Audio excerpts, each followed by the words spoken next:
our reconvening, there you go, we're reconvening our budget meeting to begin with our second draft discussion for the budget. And Mr. McKenna, I'll swear tonight. Thanks, sir. Just want to go over a few highlights. There's your second draft. I think dividers in there for you if you want to use them from the first draft, or if you want to get back in there, that's up to you all. So some changes. 22-23 column, made some updates there, mostly on the revenue side, a few on the expenditures, most of the revenue. Just updating information as it becomes available. Big changes, 171, just like that budget amendment we were just discussing out of order. You'll see those two projects now reflected in the budget in the 22-23 year. In 128, our ARPA fund, we discussed last time those two new requests for the roof and the ramp, and I told you there'd be enough interest there to support those projects. But there is in fact enough. So I've got that interest posted and those projects both added. 131 highway budget. Mr. Jones came over and met with me, and I discussed that you guys had rejected his budget and wanted to see his ending fund balance back at least at 1.3 million. So he discussed that that was the budget he presented to take care of the roads in the manner that he thought was sufficient, but he would play ball and work with me on reducing that budget and trying to fix the issues. So your second draft, you'll see that we have done that. It was a project, but we did get it done. You'll see now the ending fund balance is 1.4 million. It did make some pretty significant cuts. You'll still see an increase over last year. So instead of budgeted 6.7, you're looking at 7.8 on the expenditure side. So I think it was about $700,000 worth of cuts. To make up the difference, he tightened up his projections on what he's going to spend this year. So you'll see, if you look at your first draft compared to your second draft, you'll see a lot of reductions. It was almost going to spend the 1.3 that was allotted. The 6.7 that was allotted. That's down now to about 6.1 million. So between unspent money from 22-23, reductions in 23-24, we have achieved the desired fund balance minimum that you guys have requested. I do think that this would pass. If it's not ideal, obviously you're still 1.8 upside down on a smaller fund, but there is fund balance there to support. I would hope that if this was to pass, it wouldn't fully exhaust it, but a lot of it is salary, so there is some concern that it would potentially be fully exhausted. To further complicate matters, I discussed with you guys that we were going to follow the low maintenance of effort on the highway fund revenue side, on our local revenues, and that was due to the ratio. We lost property tax value. I looked at the revenues. There was really nothing else that I felt comfortable at this point moving that would help us. So we have a deficiency there on the revenue side. So I reached out. I think one of you had asked me how much would we be penalized. We would be penalized by how much we were under our maintenance of effort. So it was rough calculations because you can't do it until they're final, but it was to the tune of about $70,000.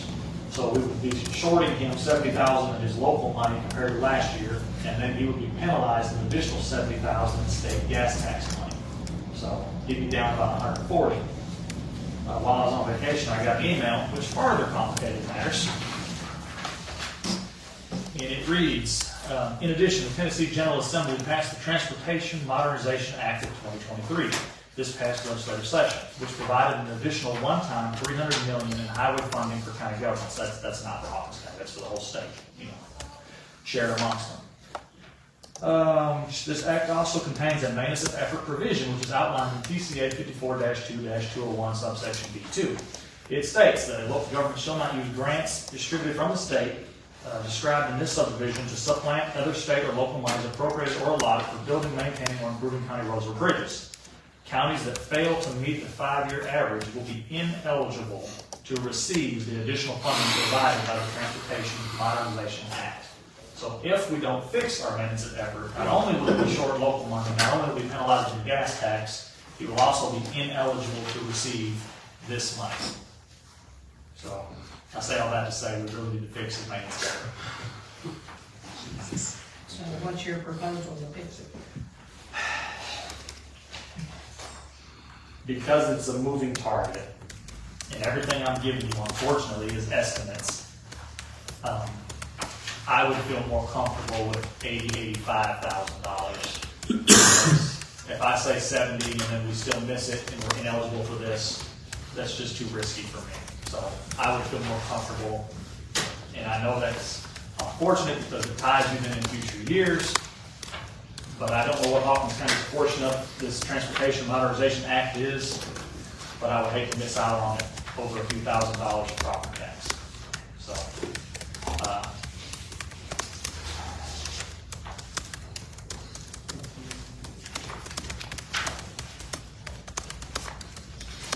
This is all on the revenue side, so that it's not a matter of income versus expenditures, it's just they have to maintain a certain level of revenue. correct. Correct. I mean, he did, some cutting, but that has no effect on your main service highway because it is purely a local revenue issue.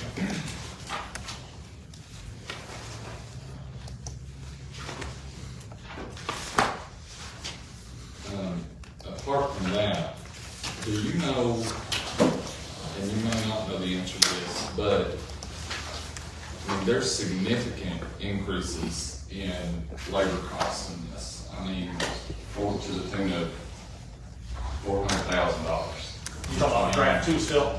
Correct. With equipment operators, truck drivers, and laborers. Correct. About $400,000. That's a lot. That's a big increase. Yeah, I thought Mr. Jones was gonna be here, but I can take a little bit of a stab at that. He was trying to increase the highway department's staffing overall, significantly, obviously, with the first draft. In the second draft, he reduced that, but still trying to add staffing. And so he's trying to have additional crews. I hate to speak for him, but he was talking about with the current crew, he only has enough people to mow and patch. He doesn't want to mow and patch. If you patch too frequently, your whole road is nothing but patches, so he wants to fix roads. So he wanted to increase the crews, the amount of crews, so people could stay on top of mowing, could stay on top of ditching, and could actually prepare roads to be refinished.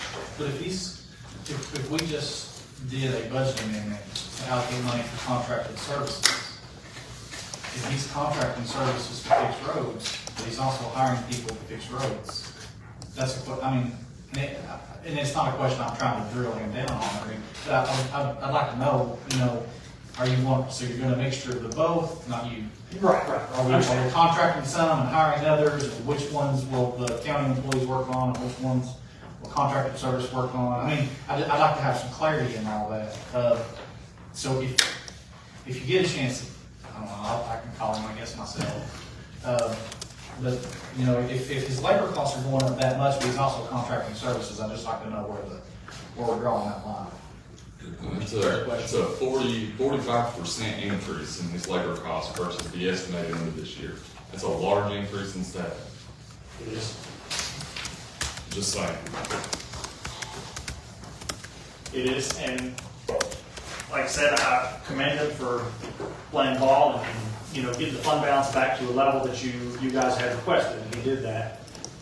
However, long term, if this budget is fully expended, this is not sustainable long term. I mean, it is for next year, and We don't know what that grant money's gonna look like either.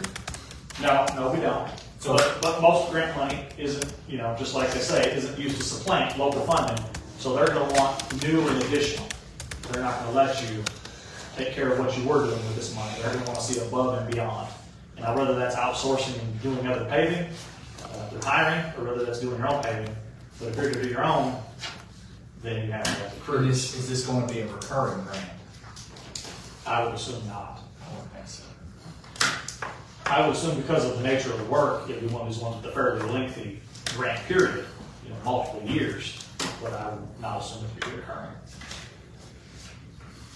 And when you talk about making cuts, I want to be clear, those cuts in requested increases, right? It was truthfully not cuts. It's still, we'd still be, if we approve this budget as written, as you said earlier, you're still looking at a $1.1 million increase in allocated funding for his department. That is a true statement. Those were cuts in the amounts of increase requested, not cuts from the initial budget. Correct. A third of which is all in labor costs. And I think that's important to understand. Listen, we all want the roads to be fixed, absolutely. And I guess if it takes more road crews to do that, then we may need to figure out a way to fund this. But I don't know. That's a 45% increase in labor costs in a 12-month cycle. That's pretty substantial. It is, and what you just said is a perfect point. It has to be funded if that's really what you want. I mean, and that's what he said with his initial budget. He still stood behind his initial budget and hoped that it would be funded. And he said, you know, this is the type of road department I would like to be able to run, and I think would allow, he was paraphrasing, but, you know, would allow him to take care of the roads in the manner which he thought they should be. But there's a balance, and we can only do what we can afford, and if you don't increase the funding, we can't afford it. So this is Plan B, and there may be a Plan C in the future, I don't know. So did you discuss the pay scale with him? I did, it was unreceptive to the pay scale concept. So he doesn't want his employees on pay scale. Absolutely. Now, we had a good discussion about it. In his prior career, he's been on different scales and systems, and he preferred a merit approach, and so that was his stance on that. So to be clear to the committee, if we approve this, we're going to approve almost a 50% increase without a pay scale that would help us understand what this is going to cost us long term. Oh, and then also there was a question asked, I think, last meeting, about could you force him on a pay scale? And the answer to that was no. You cannot force him on a pay scale. You control funding, but you can't force him on a scale. I'm not interested in forcing him to do anything. I want him to run his department, and I want him to know this too. I think he's doing a good job. I think his vision for the highway department is good. So, you know, whatever he wants to do, I want to help him do that. The problem is that we're shooting for Mars. We need to get a little closer to the moon. And, you know, because here's the thing at the end of the day, we're talking about one piece of the overall budget. And here's the question that we're going to have to answer. And this is where it comes down to the bottom line. We can fund it as requested, which is when the bottom dollar comes out in draft 2, what's the deficit rate? 1.8 is almost 1.9 is your expenditures over revenues, so your deficit. Your ending projected fund balance for 23-24 will be 1.4 million. Okay. So we can approve as requested second draft, not adjust revenue, and just take a huge hit to our fund balance. Other than I would request that you strongly consider solid maintenance revenue issue. We can, add the maintenance beverage issue in there, which is what, 70,000?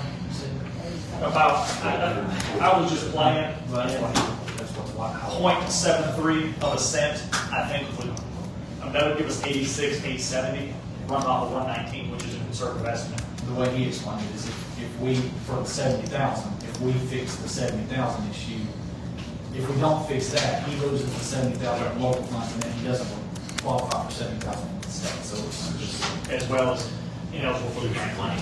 and okay, so we can fund it as requested, second draft, and do nothing and just take it to fund balance. We can fund it as requested and discuss how to adjust revenues.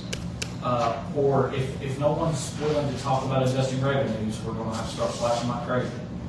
Because I will not vote in favor of a budget coming out of the commission that funds everything everybody wants and has no revenue. that allocates everything everybody wants and has no way to fund it. It doesn't truly support it. So, that's the question we really need to answer today is, are we gonna fund it or are we gonna start slashing and burning? And how much is a penny gonna generate us now? $119,944.35. Sorry, can I get that one more time? Yes, $119,944.35. Thank you. You're welcome. And so actually, when I plug that full figure in, 0.70 of a penny would yield us 83,961, which I think would give us a little cushion, to fix the maintenance of effort. So that'd be my minimum recommendation. If you want to go a little higher, have a little breathing room, that'd be fine, but that'd be my minimum recommendation to fix the MOE problem. That would not sustain this budget. No. 0.7 of a penny would not sustain this No. budget No. past next June. No. Yeah, I'm talking specifically about the highway. Yeah, that's purely an MOE fix. That is not a long-term solution to this budget. Okay, remind me, if we take out all of the controls, all of our discretionary spending, and we only focus on what we can control, what's the deficit? That's basically our very first draft, right? So what was the projected deficit going to be on that? On the highway on the first graph, No, I'm talking about the whole budget. I don't have them grouped together. I have it fund by fund. I can tell you on the uncontrolled, for insurance itself, 305,000. Eric, what's our second draft right now? What's our deficit after Which fund? the general fund? General fund? Yeah. It's 2.9, but let me tell you exactly. 2.925 and $642 And that's our deficit right now. in the general fund. That's our expenditures over revenues, leaving us with a projected ending fund balance for 23-24 of $9,461,250. If we fund it as requested, then no adjustment rate. If you fund it as requested with no additional revenues, which I would highly recommend an additional revenue for 2.9. You're looking at $3 million almost. I mean, that's really pushing the swing of revenues coming in higher and expenditures coming in lower. Well, so the quick math is, if we fund it, okay, let's go back to general fund for a second. We know that 0.7 has got to be allocated to the highway department. We don't have a choice. We do have a choice, but we really don't have a choice because he's gonna lose money if he You have a choice, but it's a very bad choice. But go back to general fund for just a second. Okay. So, general fund, in order to fix $2.9 million and change deficit, it's going to take a 24.391 cent increase. I'll confirm that in just a second. Because really, what I Yes, I agree with that. what I want the committee to do is think about, before we start talking about anything on what we're going to add or take away, we need to think about what it's going to take for us to fund it first. And then, once we figure out what we're willing to fund it with, then we can start talking about how we're going to adjust it from there. Yeah, so when you add in the highways need, you're looking at basically 25 cents.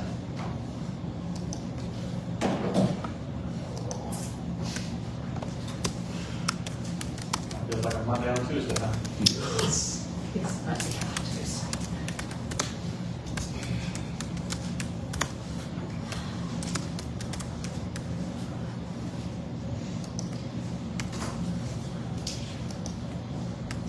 One of our controllables, the $350,000 increase in the budget on the 4% COLA. I mean, personally, if we're looking at it from a conservative standpoint, I think we need to, I'm not saying our county employees did not need a raise, they do. You know, times are tough for everybody. But I think we need to balance our budget before we start adding other increases that we can control. Just want to Make remind sure you don't call it a raise, because it's not. And just a reminder, on the salary scale that we passed, we told everybody that we were going to attempt to tied to the social security adjustment, which Mr. Allen has reminded us this year is 8.7%, which we're nowhere near. So, Yeah, so, But that applies for everybody in the county, not just county employees. also, just a reminder, you just approved the budget for full commission that had a COLA increase in it. What do you mean? The school budget. School budget.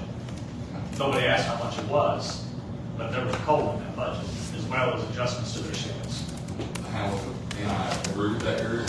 However, the counter to that is they are still on track. They are not in the same deficit we are. Their financial situation is not necessarily the same in terms of their projected. I mean, based upon what they told us today, they may actually almost be in the black with a COLA.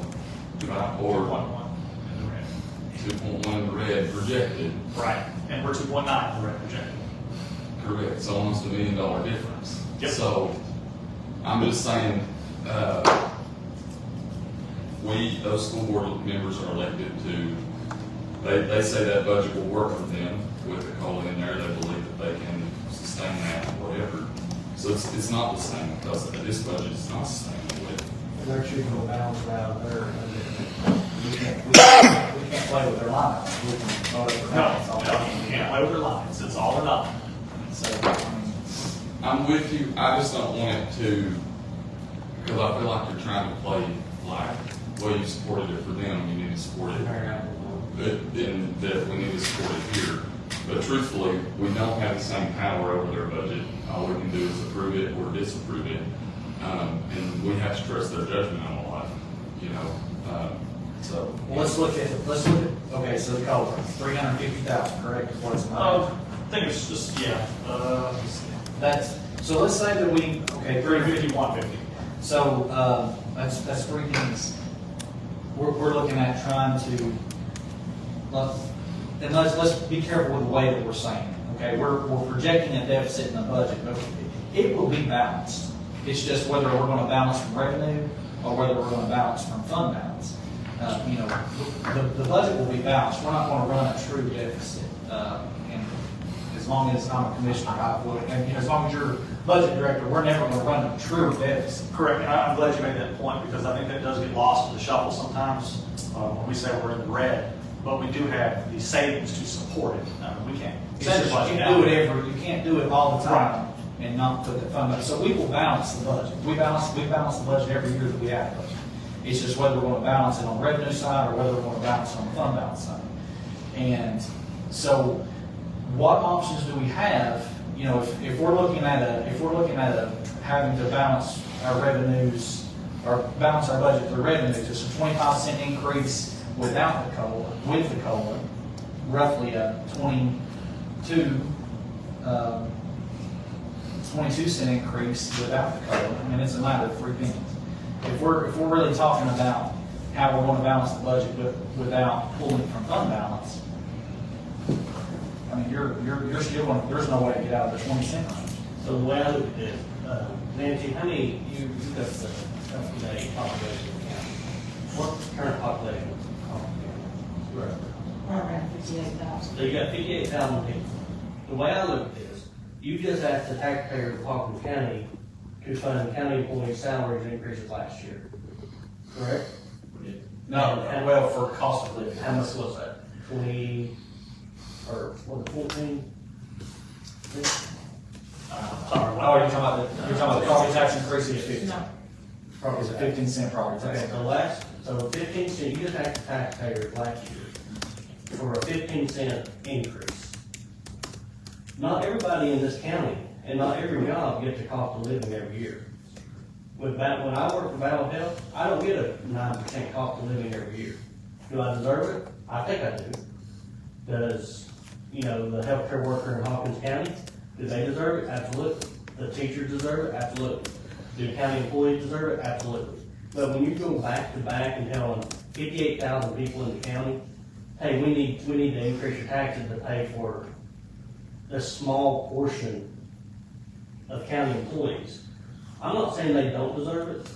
I think we need to balance the budget as we got now and then revisit this COLA at a later date after we have our budget balance and we have funds more available in the future.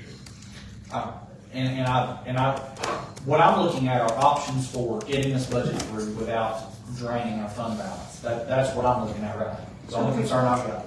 So if we take the COLA off the table, Then you say $350,000. $350,000, which once again, that's basically 3 pennies worth of revenue, which is, that's fine, but you still got a pretty big problem on the So you're post. from 25 cents to 22 cents. Of rough. You're right, without the COLA. I mean, I think it's, that's cutting the COLA on that's just looking at the low hanging fruit, in my opinion. Like, that's not making a big impact on the revenue, like the cost or the revenues, but it does have a bigger impact with the employees. I mean, if you look at the wages that we pay, we struggle to be competitive. And like it's been pointed out, the COLA isn't a true raise. That's matching inflation. Even if that $350,000, that's not at 8.7%. That's at more 4%? 4%. 4%. And I agree we gotta do some cuts on it. That's why I would be a little hesitant to look at cutting every bit of the COLA. That just is a disservice to our employees that we're gonna have to, that we expect to provide the services. And let me remind everybody that the reason we're in this boat, we would not be in this boat right now if the ratio had not been off to the tune of, 0.6921, I think. 0.6921, which we've lost roughly 1.8, was it 1.8? In total. 1.8 million, let's say 1.8 million. So if that ratio had come back the right way as a result of, because of our property values, the way they went up,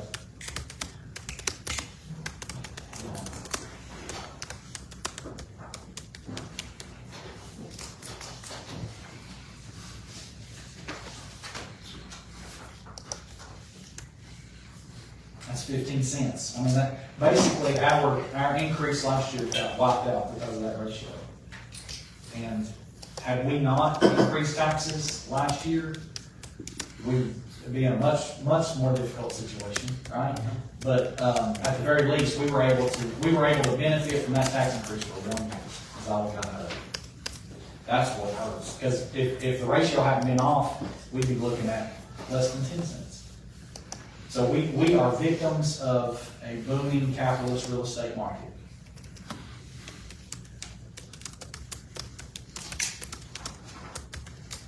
I just think we need to cut what we can control before we start having it. I'm not disagreeing with anything anybody said. I think our county employees, if we could raise every one of them base pay by $10, I wish we could. They all deserve it. But we cannot add money to a deficit that we already don't. We have the money to cover, but we don't have it in our fund balance. And all I've heard is, I don't want to take more from our savings than we have to. I don't want to do this, I don't want to do that. But I have not heard anybody say, we need to cut, we need to cut this, cut that. Well, to be fair, I did. I said it's either we've got to fund it on the revenue side or we got to cut it on the expenditure side. But what did we cut last round? We didn't cut anything last year. So my point exactly. We did not cut anything last Well, and to be fair, when your first draft comes back, that gives you a chance to figure out, what it's going to cost us, how we're going to fund it, and then we can start cutting. I mean, it's kind of the way I wanted to see it done. But did we not go through the first draft and approve everything? For the most part, We had people vote no on increasing pay. Yeah, we didn't approve to give the sheriff's department the total that they asked for the cars. Not the total. They requested, how much did you request? 140 now. Is that right? 140? That was in the second draft, but the original request was significantly higher, but then he came up with some other funding models and asked for some money back through the auction, and of course deferred some to ARPA, so. And The initial request was significantly higher. EMS requested 600, we went with 300 I think, is that right? 600? Correct. Yeah. So I mean, we trimmed it a little where we could. But you're right, Robbie. I mean, we'll entertain a motion and start. That's what you'd like to. I make a motion to exclude 4% COLA out of the second draft. Motion's been made to exclude the 4% COLA from the second draft. Is there a second? Josh giving a second to the motion, it's now open for discussion. Yes, sir, Mr. Allen. As an employee of Hawkins County, I go to work every day. I pay Social Security every day for that. You're not asking for a raise, you're asking for an adjustment. So with you taking that out of there, you're asking for over, what, 1,000 employees, 2,000 employees of Hawkins County, that they're not worth an adjustment. So that's my say. So in response to that, Mr. Allen, we all have to make changes. I understand that, but you work, I work every day for Hawkins County. I pay you Social Security every day.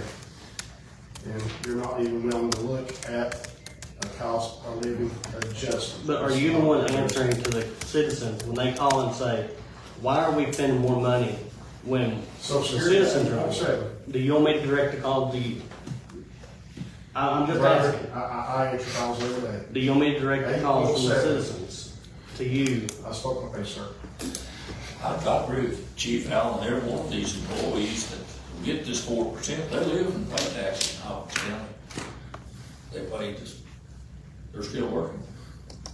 That's a small amount. So I hear everybody's arguments on this, and it's a tough situation, okay? Nobody's saying that nobody don't deserve anything. However, I mean, this committee, we're all here in office as commissioners for the next 4 years. And there was a tax increase last year, we do a tax increase this year, and we continue to spend and do, increase expenditures. There'll be another tax increase before we leave office. I mean, that's the trajectory that we're on. We're all going to have to make some hard choices, and we can't make everybody happy, I mean, you're either going to I'm either going to get calls from county employees who are mad because I didn't support this or that, or I'm going to get calls from taxpayers who are mad because we have to increase taxes, right? We're all going to get calls, and nobody's sitting personal for me. I don't believe it is for Commissioner Sommer. I just think that we have to be very careful about the trajectory that we set on spending, not just on COLA. I know that's what this is particularly about, but just in general. But we're going to be back in this same seat again, repeating the states of the past. I don't think it's a fair statement to put words in my mouth and say, I'm saying that county employees are not working, because I plainly said that they are. And I want the record to reflect things that I also said, I don't think we need to include it in this first draft, that we can revisit it later, once we balance our budget in a conservative fashion. And I think in a perfect world, I would agree with you, Rob. Here's the situation we're in now. So if you work for Solidus and you're on pay scale, and I don't know which office, Congressional Budget Office or whichever, they look at the inflation and they look at what it's going to take for Social Security recipients to go buy a loaf of bread for this year's level of inflation. Okay, they say 8.7% more to be able to buy the same thing that they did last year. That's what this is. Okay, so we're looking at a 4% cost of living. So really, we're really not even meeting inflation at this point. We're really high. But when we look at, let's say we don't do it. Okay, let's say we mow this down, we pull this out, which right now I don't know where I land on that exactly, because I'm not saying yes or no right this second. But let's say we pull it out. When we look at this next year for the next budget, because that's the only opportunity we'll have next year, we'll look at it again. So if we don't give 4% now, we're already behind 4.7, and next year is probably, I don't know what it's going to be, but it could probably be anywhere from 5 to 8%. So then you take out the 8.7% that Social Security raised for inflation, and then you add whatever 5 or 6% they do next year, you're 13% behind the ball.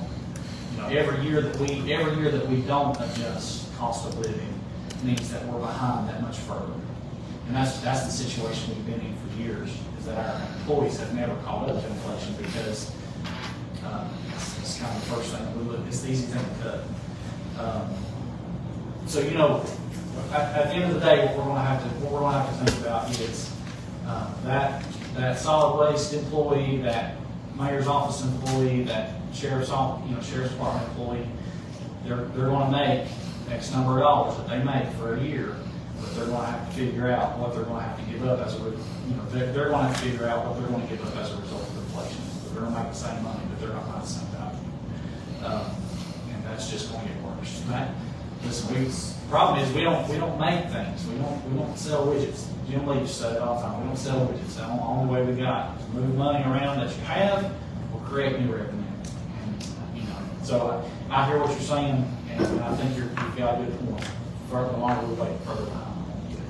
So with that, Mr. Chairman, I think that's my other issue with cost of living. I feel like they don't solve the problem. I think they're, I feel like if our wages are not sufficient, I might support new money to fix a pay scale or to say, okay, well, this job, we're paying $12 an hour for this job, and that's no longer competitive in the marketplace, so we need to up that to this amount, and that would help us be more competitive in the marketplace.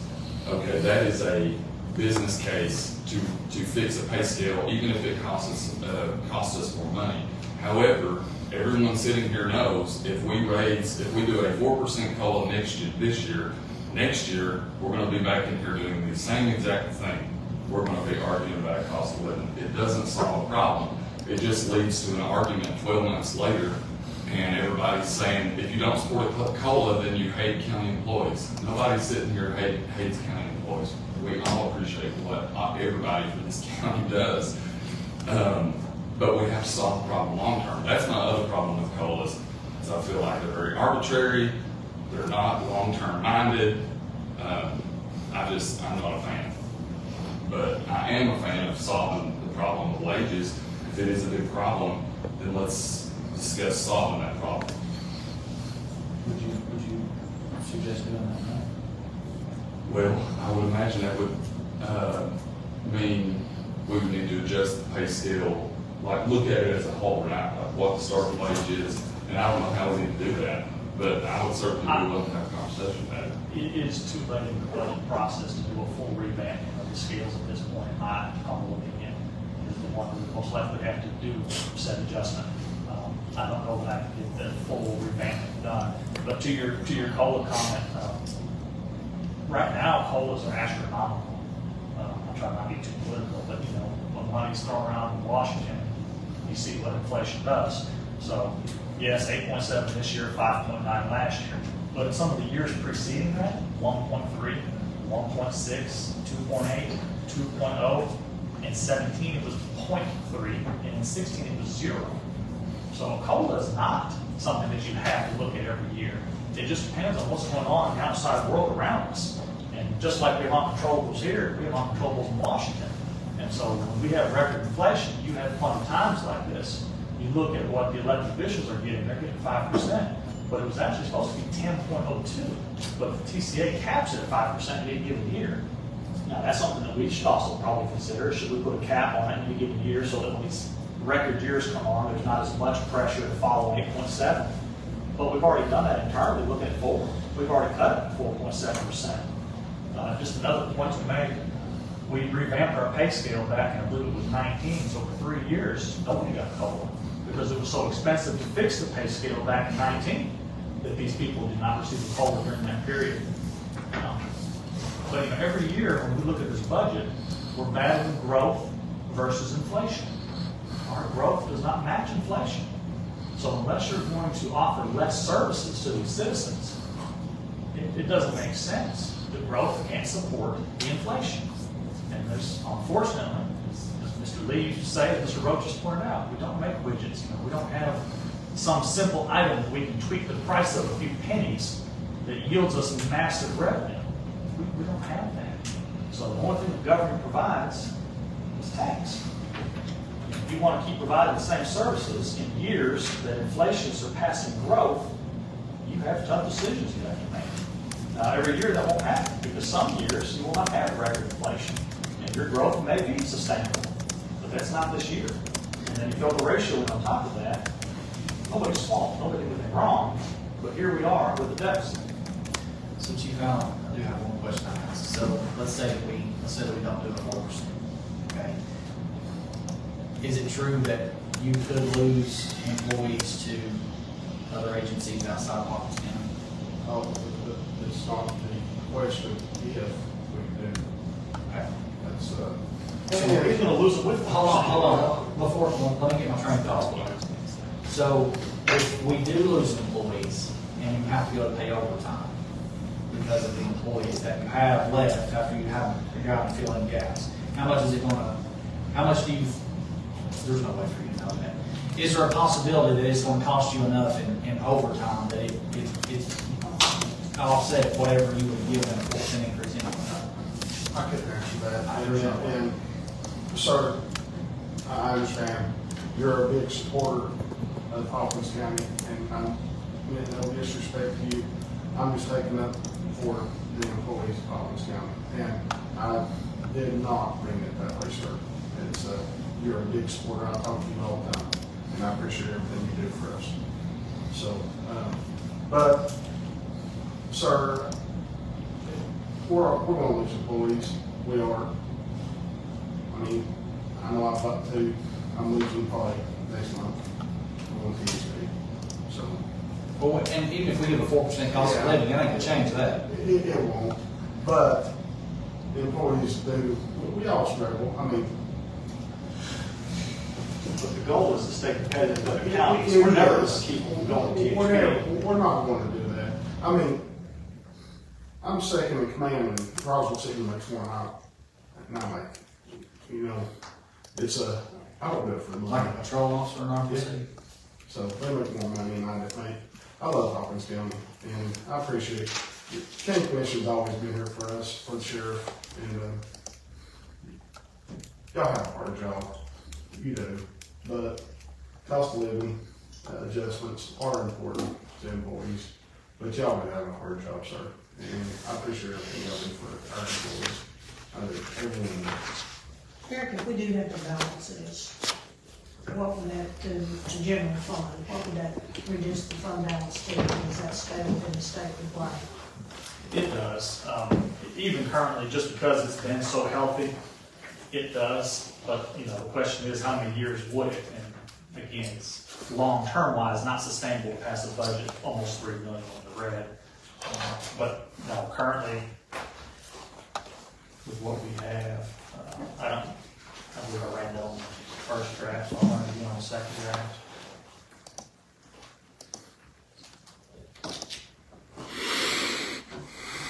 Yeah, not an issue. I mean, we're within the CCAS requirement.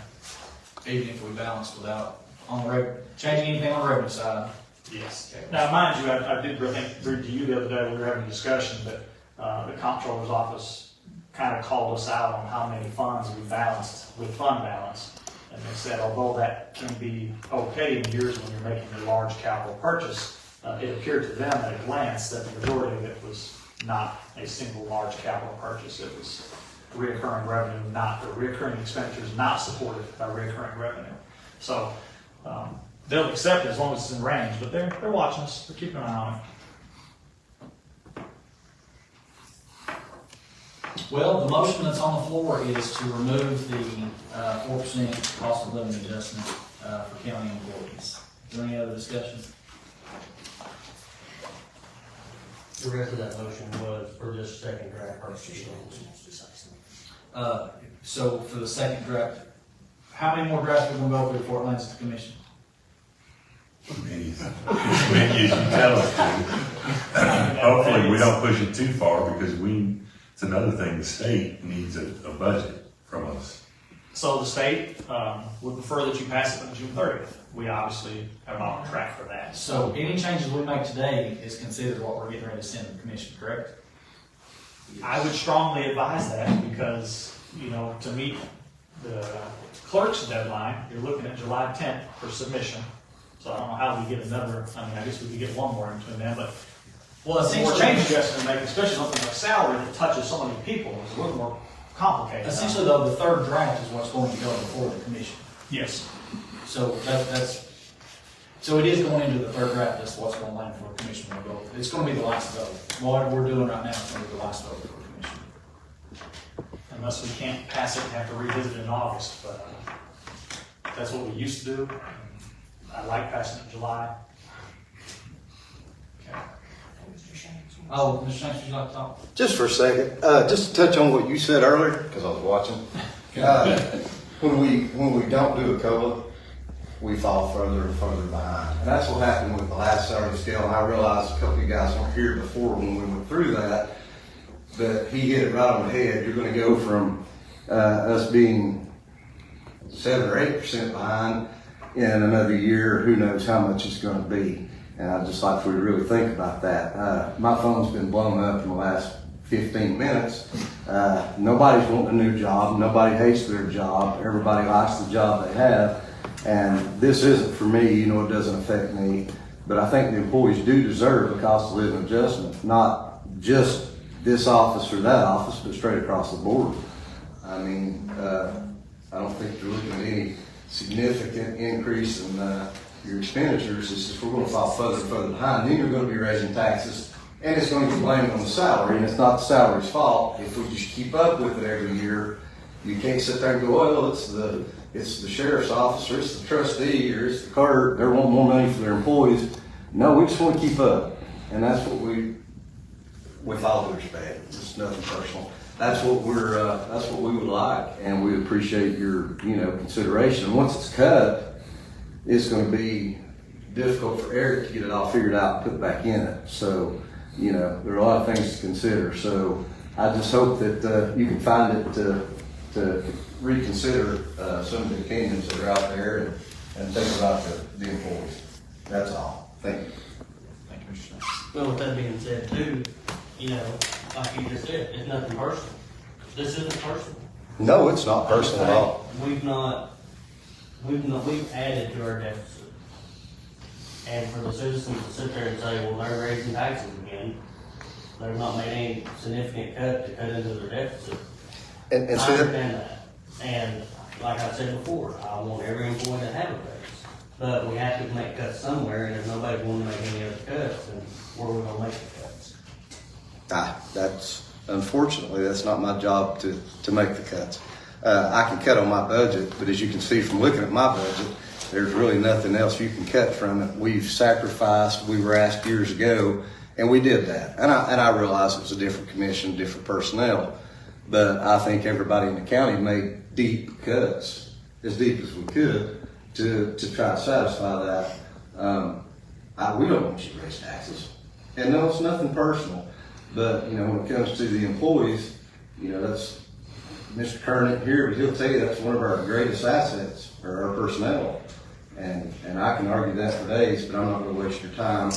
I just wish you would, consider that. I think people in the private sector, they're making more money. You can get a job at Walmart, big box stores, restaurants, fast food, whatever you want to say, and you can make as much or more than what they're making here. They love their jobs, they love serving the community, and they enjoy doing what they're doing. They don't do it for money, obviously, but it would be nice if they could afford to do almost what they did this year, as far as buying groceries and making as many. And that's really all. No, it's nothing. It's nothing personal, but that's just, over the years when we don't get a cost of living adjustment, the scale just falls further and further and further behind. Then we're, like I think last year you all gave a rather large cost of living adjustment, and that was because we hadn't had one in how many years there? 3 years. It's been a long time. If we'd just done a little bit here and a little bit there, we would have an issue. And it's just, Well, like I said, it maintains the scale. You talk about keeping the scale, but when you never do COLA, the scale does fall. I mean, these massive revamping. If you get a COLA periodically, the scale will hold its own for a lot longer. All right, so we I think have enough discussion. Anybody else? Any other comments or questions? All right, Ms. Sarah, call the roll. Robbie Palmer, No. voting on Can we stop for a minute? Let me make sure I've got this correct. Yes, do. Because, this COLA was put in the second draft, so you're wanting to take it out for the third draft consideration. Would you- I thought he said second I draft. would pull it next meeting. Well, I mean, if you want to do that, you can. Does the committee have any concern with Robert pulling this motion? Or do you want to vote? All right, let's vote. And that was for the third draft consideration. Okay, thank you. Robbie Palmer. No. Jason Roach. No. John Gibson. No. Danny Ellis. No. Joshua Gillum. Yes. Nancy Barker. No. 5 no, 1 yes. Motion fails.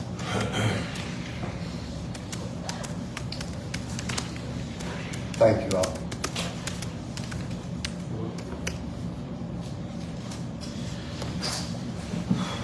Okay, so we're kind of back to we've got two really big things we have to figure out. Number one, the highway department. And it is going to have to be a 0.7% increase. And is there anywhere we can move that from what we have already? Yes, I recommend that, yes. Answer your question, yes. Okay, so where do we have to play with it? We can move within what we already have. I would advise against that because it's classic Robin Peter type problem. Well, I know, but we're just, yeah, just to satisfy your question, you can take it for capital projects. It's already pretty low, and that's our ability to avoid future debt. So that'd be my least favorite place to see it come from, but it is an option. There is no property tax in solid waste, so you can't pull it there. If you pull it from highway, you're going to farther drive our maintenance of effort deficit. So really the only other place you can look at is your debt services. Highway debt service doesn't receive property tax, so you can't pull it from there. So you got really 151, 156. 151, we already brought here to take the property tax from 171 to satisfy the payments for 151. So really the only option is farther depleting 171 or taking it from 156, which is education debt service. I strongly advise against either of those options, but those are options.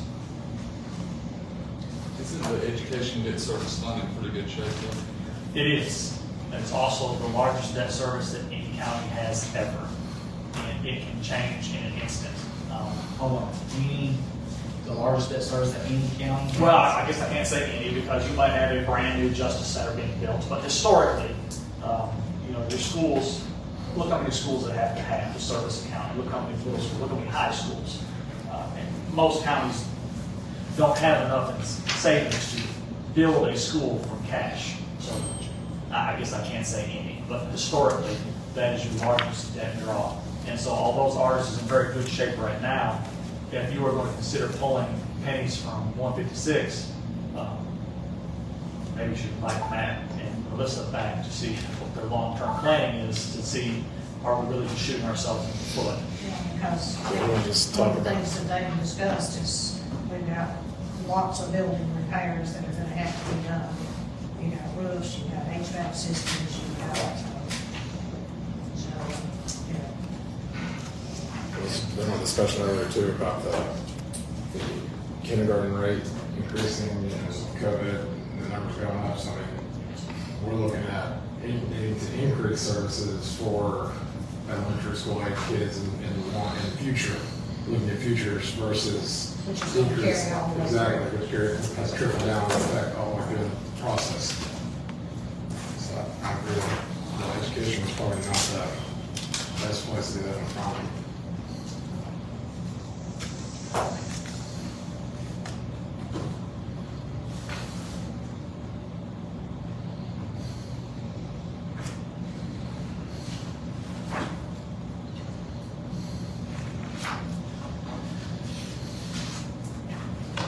And the other one you said that was available was capital expenditures. General capital projects, 171.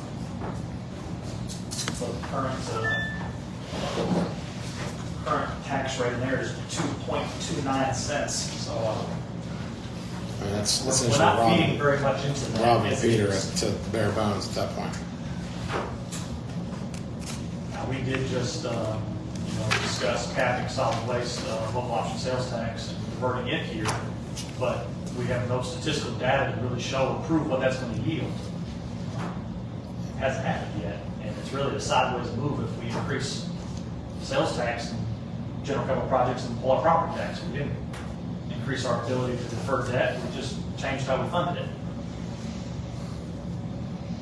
Well, in 2021, 2022, our estimate, with our fund balance was 10,997. 22, 23, 8.4. What fund are you in, sorry? I'm in 101. Okay. Estimated 2022, 2023, 12,551. Am I looking at that correctly, Eric? You are. So, one good thing, I guess, that we can say is that we have grown our fund balance over the last little bit. We have. The committee might, listen, only thing I'm trying to do is throw some options out for how we can move forward, okay? So nothing I'm saying is sticking to, I'm not trying to say this is what we need to do. But if the committee said, hey, we want to reap some benefit from what we've done and just start pulling from fund balance for this year, it's not going to fix our problem, it's going to fix the problem for 12 months, a fiscal year. But at the very least, we could balance our fund balance, and that we're just kind of giving a problem to the next budget committee to try to fix later. We're kicking a can. But we've also built up our fund balance in the last little bit too. So I don't like going in the savings account to try to balance your budget every year. I just don't think it's good practice. But we have built some. That is a true statement. I agree with all parts of that statement. I don't think it's a good practice, but it is what would suffice. Historically, what I've seen, looking since I've been here and even some of the history before I've been here, we make a course correction. We have some fund balance, and then nobody wants to act, and we watch it dwindle until we need a massive course correction. So sometimes I think they And then the real estate market changes, and that massive course correction gets taken out from under you. Which we need to remember, we're victims of a booming real estate which is great. I'm glad real estate folks, glad y'all making some money here. But at the end of the day, now local government is having to pay that price. correct. Here, and y'all, one thing that I think, and I said this last time, we need to figure out a plan for adjusting revenues on an annual basis on like a 5-year schedule. And do a 2-cent increase, a 3-cent increase, plan that out for the next 5 years, and then when times are good, let's scale it back. If we need to adjust it a little bit, that'd be great. But these having to do 15 cents and 25 cents every, this time's going to be 2 years back to back, or every 3 to 5 years. I made that statement, and a commissioner that is well respected and has been here a long time said he made that suggestion 20 years ago, and it failed.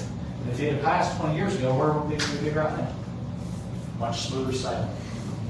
So, Well, and that's to my point. You had a $40 wheel tax, and then there was years of stagnation. That worked in the year it was put in place. As a matter of fact, it increased our fund balance, and it worked for a couple more years.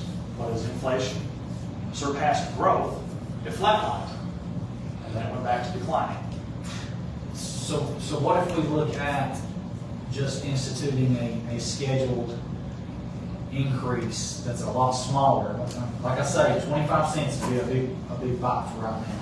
Absolutely. So what if the committee was to suggest a small increase, 2 cents, 3 cents, and tack onto that over the next 5 years? I mean, in 5 years, that's going. It's a lot softer plan for the citizens.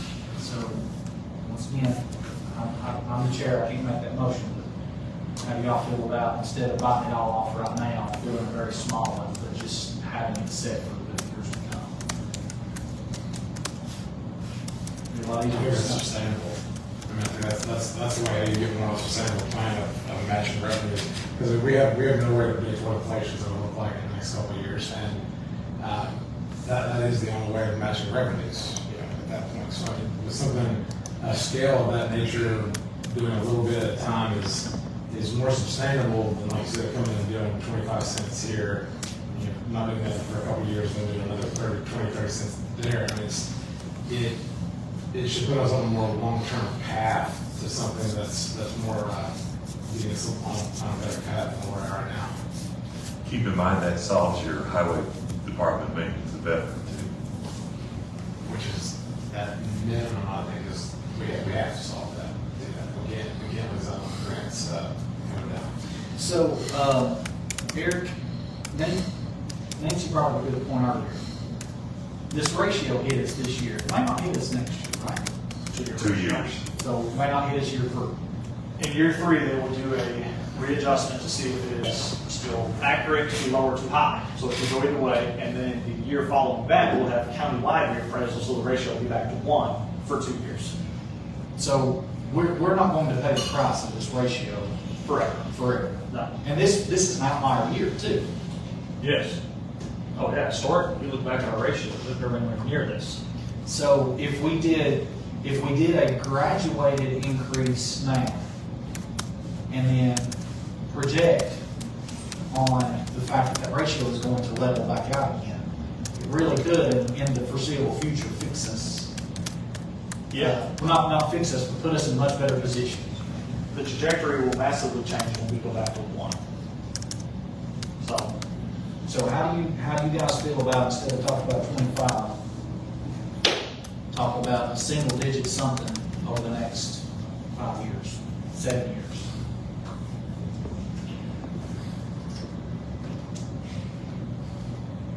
Dan, you might be the longest serving commissioner on the budget committee right now. What are your thoughts? Makes sense. At least we got one. None of us wants to raise property taxes. But if we did a little, I agree. well, I'm feeling a little bit better about this conversation right now. What does a little look like? Eric, do you have any ideas on what a little looks like? However many you tell me. I'll tell you this. 19,000. If we did, okay, let's say we did a 5-year, if we did a 5-year increase, 25 cents is what we need to balance the budget for this budget year. And that's assuming that nothing changes, and we all know it's gonna change. But 5 years, that's 5 cents a year. If we do 7 years, it's gonna drop down a little bit more. But you also have to remember, some of us are gonna start on this budget committee again. That it's also gonna come up for discussion again. It could always change next year. The next committee may say, yeah, we didn't like that idea, we're cutting. Right.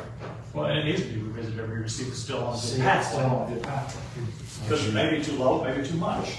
Would you look at, like, front and heavy years, maybe not just divided by 5 cents each year, but do like 8 1 year, 7 1 year, and lower, stagger down? Or you just look at generating a flat source of revenue out on today's rate? It's a fine plan, but it's subject to reevaluation every year. Because like you said, you've got so many uncontrollables that are gonna hit you each year. Right. 2 years from now, when they reevaluate that ratio, is it gonna get better, is it gonna stagnate, is it gonna get worse? We don't know. And so until we get there, it's hard to say whether year 3's number is a good number or not. We've got to take a year at a time, but it's a plan. It's a framework that puts us on a better path. So, I mean, it can't be set in stone. It's got to be looked at each year. But I think it's a great plan. I just think loading it front and heavy like that, we have more guarantee, or it has more variables that we know. Like if we look at going with 8 the first year and staggering it, not just a flat 5 cents a year, going like a little more on the front end would give us the ability.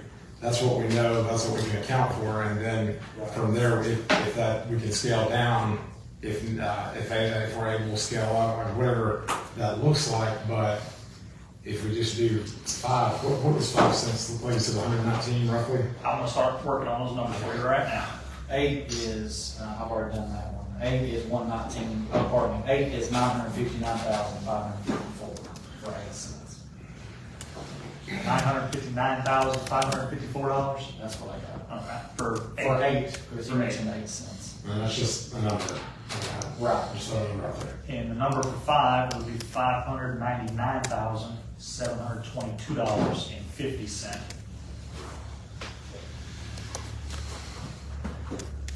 Just my gut feeling, if you aim high and adjust lower, people would definitely be happy with that than if you aim too low and then have Have to go up again. to increase again on your projection.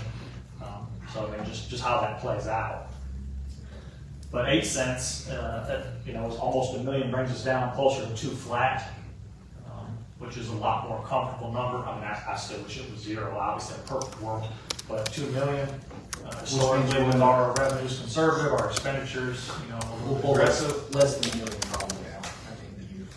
Yeah. And that kind of splits Yeah. the burden a little bit, without having to be such a big bite on all this year.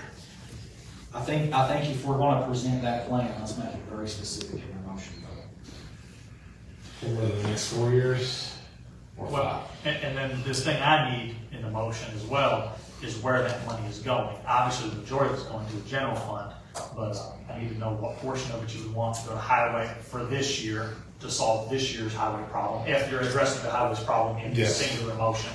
And then if there's any other funds that you wanted to touch, I don't think you really need it unless you wanted to bolster 171 any, but that may be a better conversation for a year when we're not struggling as much. It may be best to do like, if you're looking at doing a staggered, like maybe saying 7 cents now and doing one motion for that, or maybe $7.30 or something like that, and then doing another motion to allocate 0.7. So essentially, you're doing an 8 cent tax increase, but you can allocate 0.7% for 1 year to the highway department. And then that one might not be revisited. That one could fix this year, and then we could work on that one next budget cycle. I like that. Does that make sense? Yeah, I follow you. Because the highway's got a problem here regardless of what you do with the general fund. But then that way is if we want to fix it with 0.7 cents, then that way is $7.30 would go to the general fund, 101, and then 0.7 in a separate motion, right? 7.3 cents. not $7. Yes, yes, thank you for clarifying. You were going to solve problems for decades. I'm gonna get my house burned. 0.073. 0.07 would go to highway department, and then, oh my gosh, I'm losing my. 0.7 of a cent, which is actually 0.007. Yes, that's right. And then 0.73 to the general fund. 0.07. Oh my gosh. Say it in cents, it's easier. Mr. Gibson, you know what you're doing. Well, I tried to do.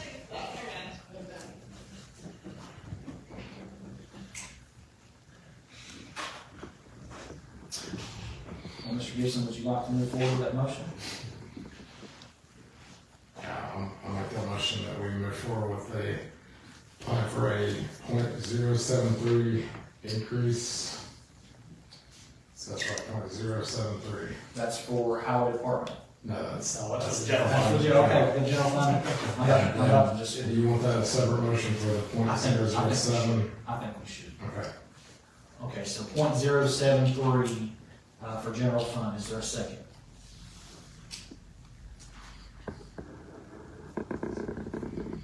Second. Thank you, Ms. Barker. It's now open for discussion, if there's any other discussion. Now, here's the question. I'm sorry.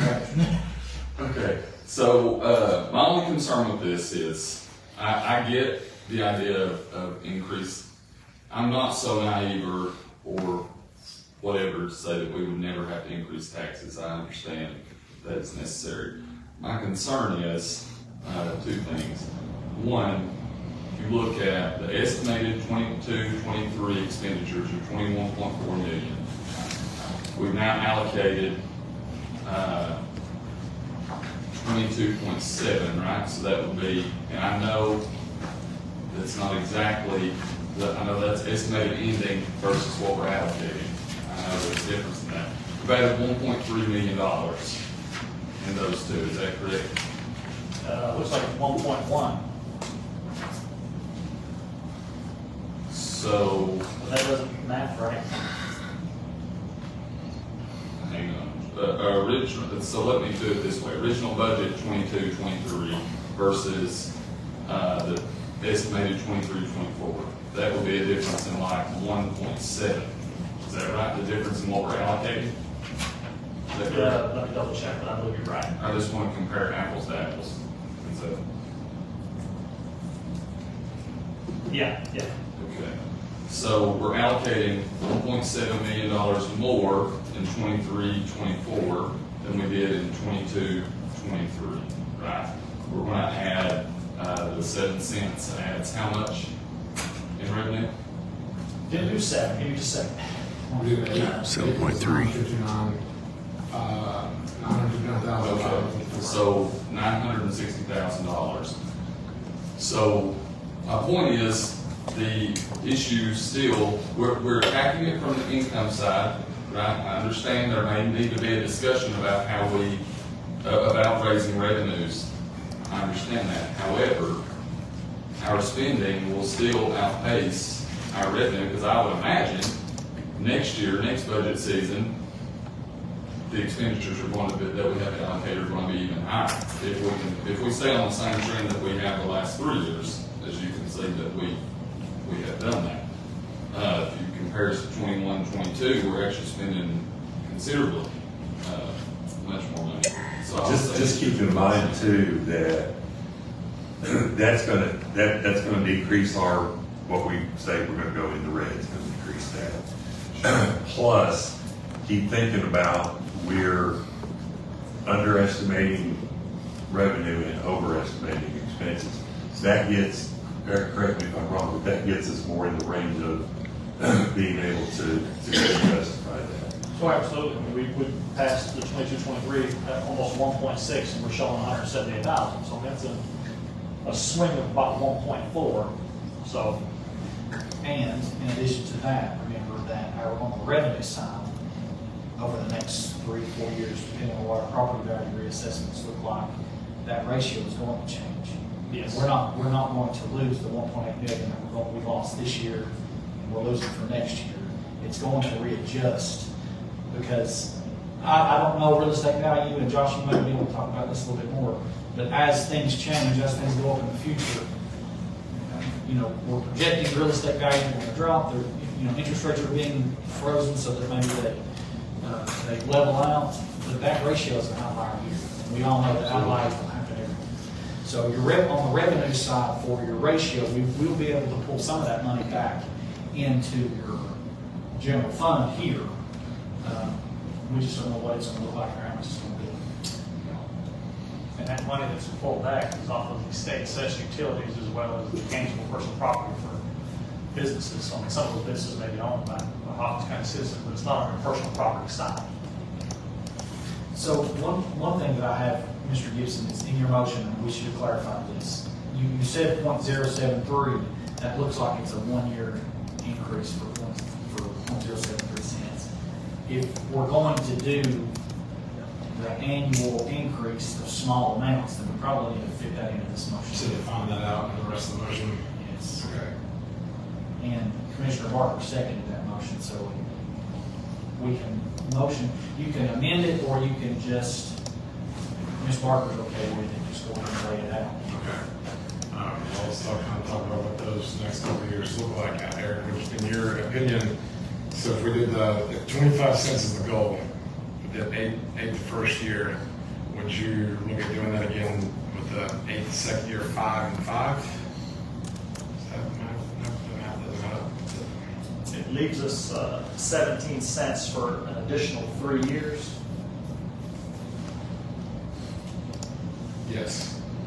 Like, how would you divide that 17 cents over 3 years? You could do 7, 5, and 5. You could do 7, 6, and 4. Again, I mean, it's just a plan. It's just a plan. Right, None of those numbers are just binding. tentative tentative plan. But, where you've got an odd number there, you're not gonna see an annual decrease of an even increment each time, so I would say 764. So it'll be 0.073 this time, because we're taking 0.7 of that and putting it Over the highway committee rate. So 0.073. Yeah, I'm guessing getting ahead of myself, but I assume that's coming in the next part, That's so. the next yeah. motion. Once we get this one sorted out. So, maybe. So it kind of really looks like 8764 when it's all said and done. Yeah, which again, I know that reassessment occurs in 2 years. That could cause us to have to correct course, not even necessarily need that, where Right. we're, Could go either way. Could not be sufficient, or could be too much. You just don't know until you get there. But it gives us something to be working towards, that's for sure. And then the year following that, when you have the county library appraisal, you'll have a new certified tax rate, which you'll then have to either accept or alter.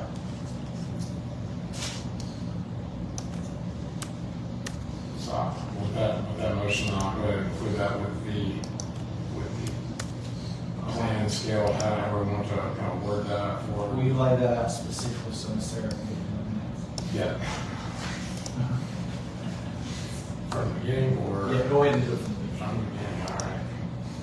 So I make a motion for the increase the tax rate of 0.073 cents for this current year with the, So that's fiscal year 23-24. correct, with the future, what would be the best way to word that? I would just take the rate by each year. I think that'd be the least confusing way for Sarah to put it in minutes. So 0.07 for 24-25 fiscal year, 0.06 for 25-26 fiscal year, 0.04 for the 26-27 fiscal year. If you're agreeable with that. Yeah, no, Slow down with that. One more time. Absolutely. 0.073 Yeah, for got the that. I got 23-24. that. Okay. 0.07 for 24-25 fiscal year. 0.06 for 24, or excuse me, for 25-26 fiscal year. And then 0.04 for the 26-27. So it makes sense this year, and 7, next year 6, and 4. Correct. And then when you add in the next part, still yet to come, because that gets you to 24.3 cents. But when you add in the 0.7, you have 25 cents over the next 4 years plan laid out. We also have to remember, what we're trying to shoot for is moving targets. COLAs are not always going to be 8.7. COLAs aren't constant, new requests from Ratio. COLAs aren't constant, Ratios are not always going to be that we're losing $8.8 million. insurance increases aren't constant.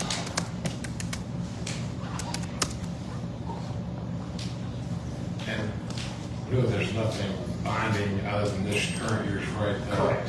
The next 3 fiscal year rates is just more of a plan versus anything binding set in stone. Absolutely. Are you okay with second that motion? Yes. Okay, Ms. Barker, good. All right, so now the floor is officially open for discussion. Is there any more questions about this plan? Are there any more questions? That's 7% this year.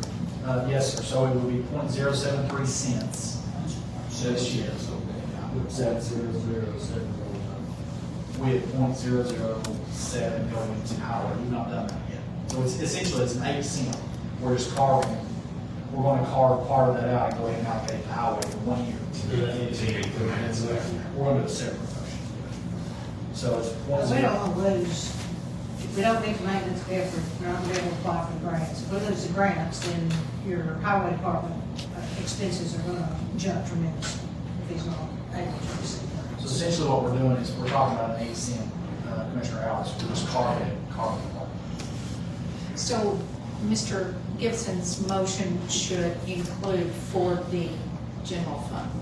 Correct, yes, I'm sorry, yes, Okay. that should be included in there.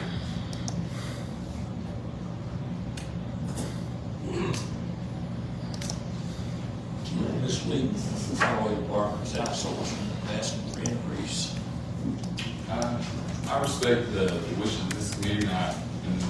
spirit of it, I agree with it.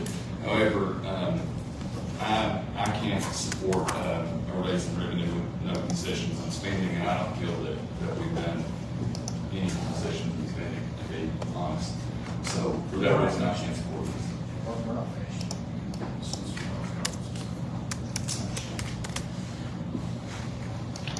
Would you feel comfortable with spending like 3%, 3 cents, or 3, 4, 5?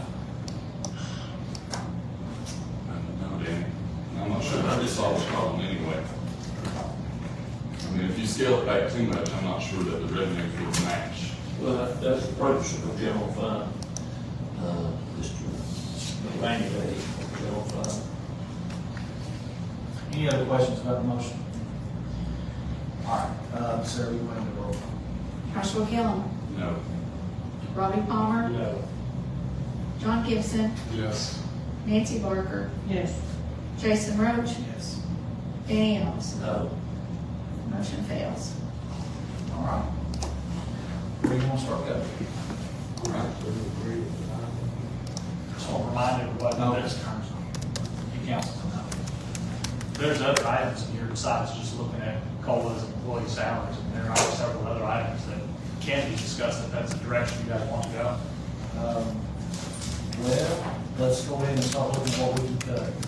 Where do you, Is there any other funds we can cap, like we did with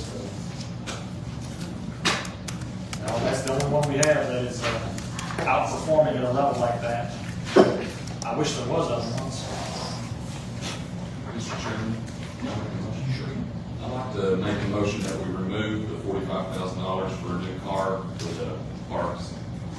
motion's been made to pull out $45,000 for the park. Is there a second? Second by Commissioner Palmer. Discussion.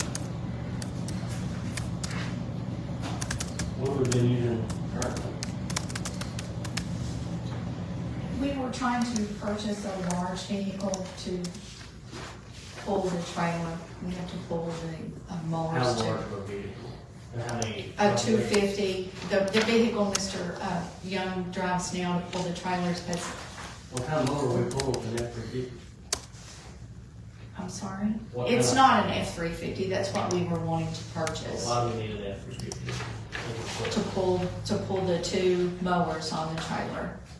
I don't see. Or a F-250, I'm sorry. I'm sorry, Mr. Palmer. But won't we, so would it be cheaper to contract it out with a local business to mow it than to buy a whole new vehicle?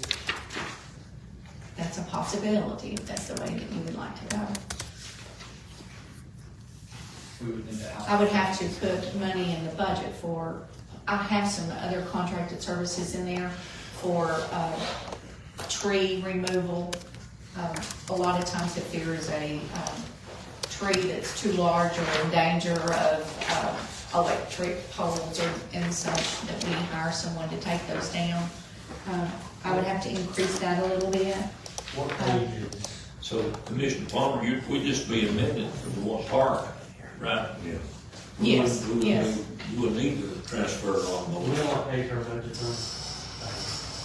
Bear with me, I can get that for you. Because it all stays on around. Here's the thing, let me just say this, we're gonna get in the weeds of talking what's needed and what's not needed. At this point, we're not worried about what's needed, we're worried about how we can pass our budget. So she might need a big truck, that's fine, she's not gonna need a big, yeah.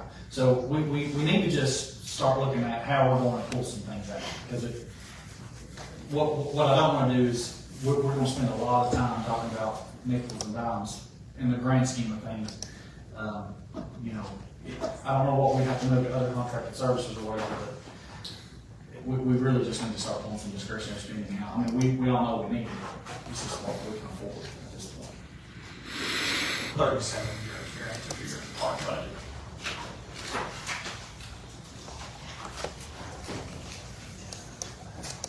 All right, any other questions?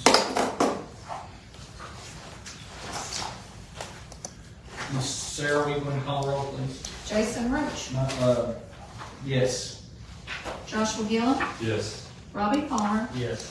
John Gibson, Yes. Nancy Barker, Yes. Danny Ellis. Yes. Motion carries. 45,000 there west. Okay. I don't appreciate the sentiment of your comment. Okay. I understand that you're fine with the budget as it was written, and that you think that I'm griping over pennies, but I was elected the same as you were, and I don't appreciate the sentiment of your comment. Thank you, Mr. Chairman. Yes, I would like to make a motion to, reduce the additional money to the sheriff's department for cars from 140,000 to 70,000. Does that make sense? We made a request for $140,000. I would like to reduce that to 70. All right, motion's been made to request, or pardon me, to decrease the request from 140 to 70. Is there a second? And that, Chief Allen, can we discuss this, or is I'll this? second it. Okay. Yeah, we can now. It's on the board. Now, that, we're still $800,000 for vehicles, right? Plus 140. That's in the current budget. That's correct. And then this, what's your speaking, Commissioner Gill, on this line? Palmer, I'm sorry. No, it No, was. it was his motion, I seconded to get the discussion on Right, that. okay, that's, that would be cutting what, 2 vehicles? Essentially. Yeah, Not, we're, not really, because You said 50,000 per vehicle. Yeah. what do you get out for? no, it's, the numbers are coming out, it's $16,000 to outfit them, and, they have not got the state bid out, but I'm guessing around $44,000 this year, so $55,000. But this would not cripple your department, right? Sheriff, he is gonna make it work. We had the auction.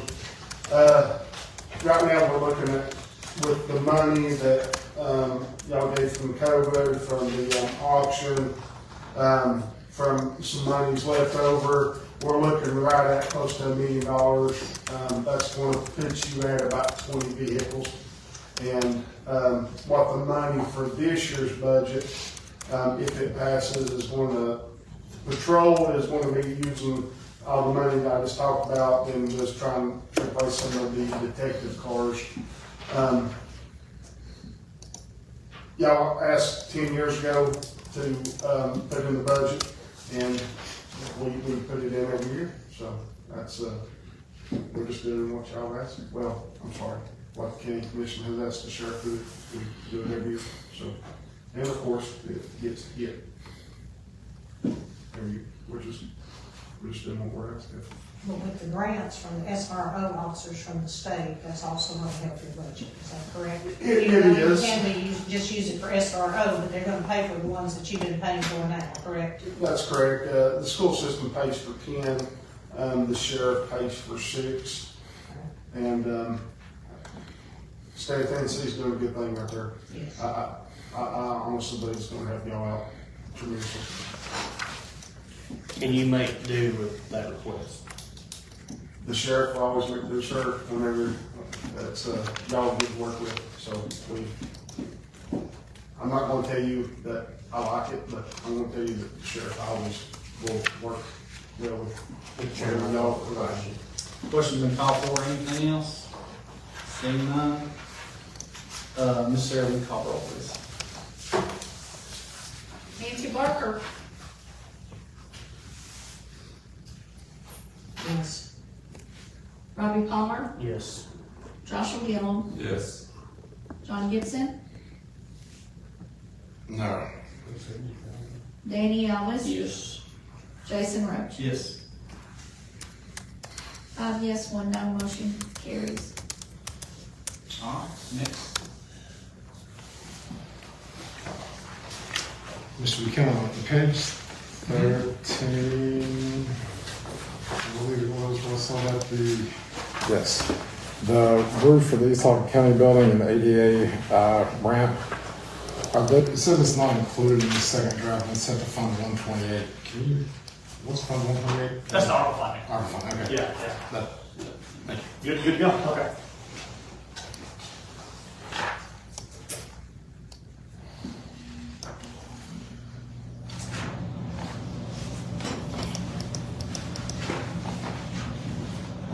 to make a motion to reduce funding the EMS to $200,000.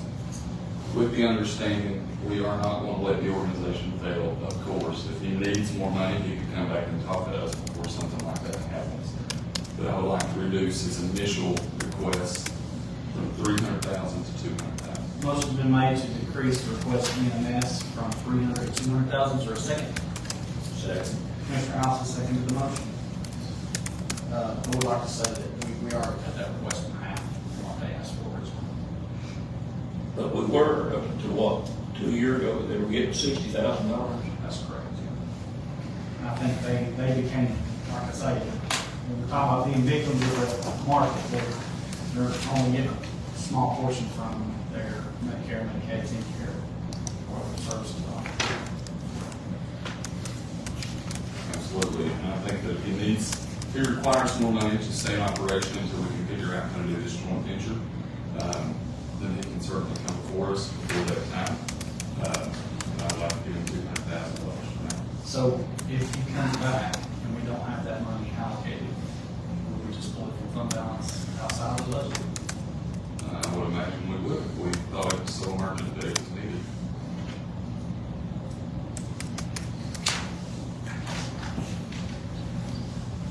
It's just a matter of if he holds it or if we do. You know what I mean?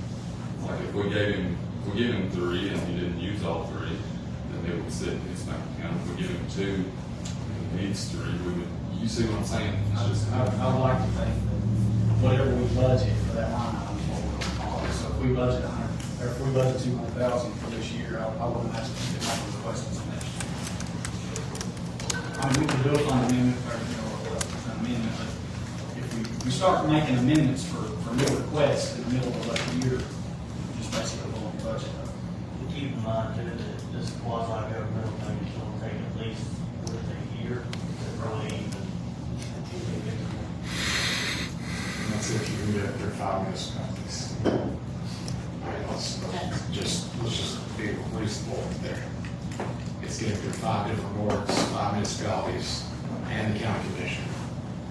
And it's, I would like to think our municipalities would consider they receive the same services for EMS that the county does. And it takes the whole county working together to keep that service available. I don't want to get too off topic with that, but yeah, I agree with you. All right, so the motion on the floor is to take, to decrease the EMS request by 100,000. Any other questions? Seeing none, Ms. Sarah, will you call the roll, please? John Gibson, No. Joshua Gill, yes. Jason Roach, Yes. Nancy Barker, Yes. Eddie Ellis, Yes. Robbie Palmer, No. 4 yes, 2 no, motion carries. All right. Let's see, it says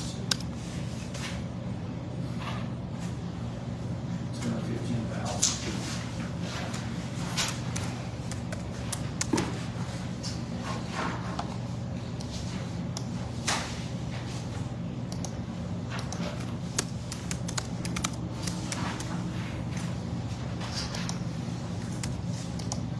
That's all I've got, Mr. Chair. Anything else? So where does that change our projected deficit now? Let's see.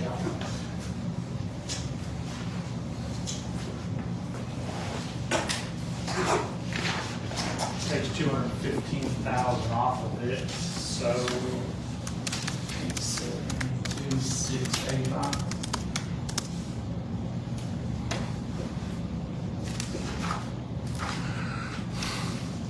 $2.710642, what you had? I just dropped it. Oh, okay. 2.7. $2,710,642.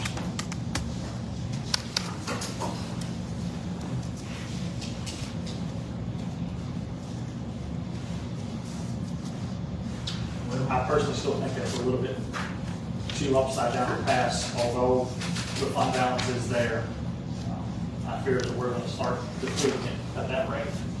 I mean, You still haven't solved your highway department. Oh, yeah. We don't want to do that. I mean, you know, maybe, and this is just suggestion, instead of the 8 cents that Commissioner Gibson was proposing, that now we've, you know, pulled like about 2 cents worth of expenses out, could we go down to 5 or 6 cents? And, you know, use that for, use part of that for your highway department. You can comfortably now say that you did both. I mean, you did cut expenditures as well as look at revenues. You looked at all options. But I would still strongly suggest looking at revenues because 2.7 is still pretty upside down.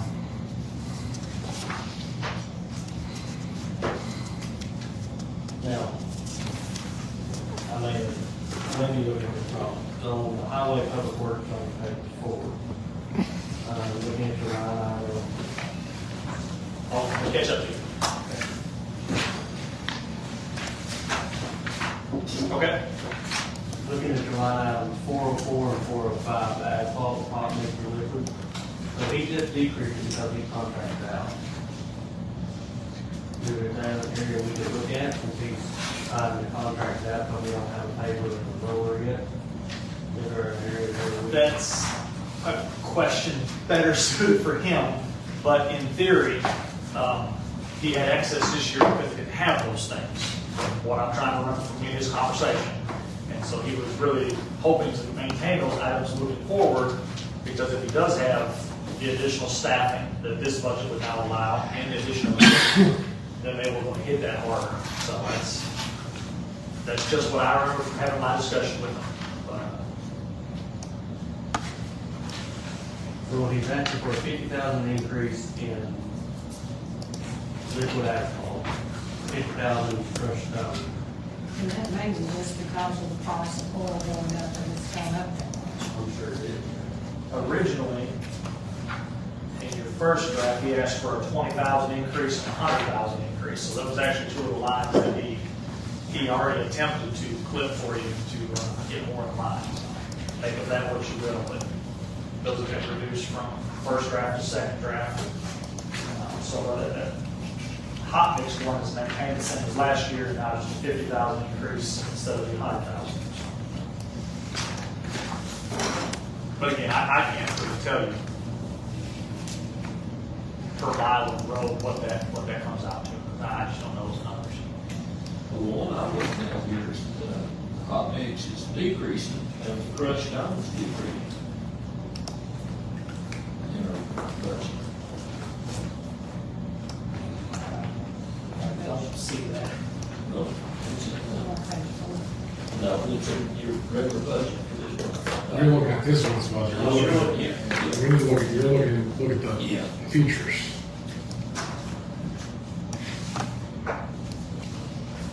Yeah, he was over that one, 22, 23. So a lot better, that big increase. See, you're working out here on the roads. So for 23, 24, which is this one. That's up here.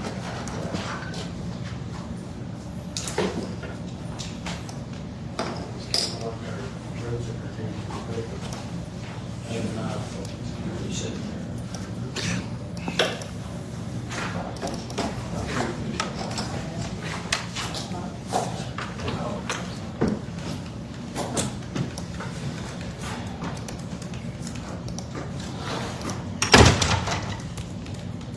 7370.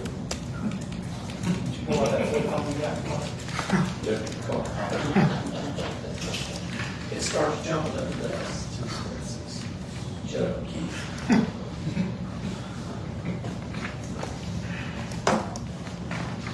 What I'll do is I'll see if I can get him there after lunch, and we'll break and come back, probably. Because, I mean, do you all feel like we can do what we need to do in the next 30, 45 minutes? My second break. Let's take a recess, we'll come back at 12 o'clock and we'll talk about it. So you're coming back in 10 minutes? 10-minute break. I'm gonna lunch. Me too.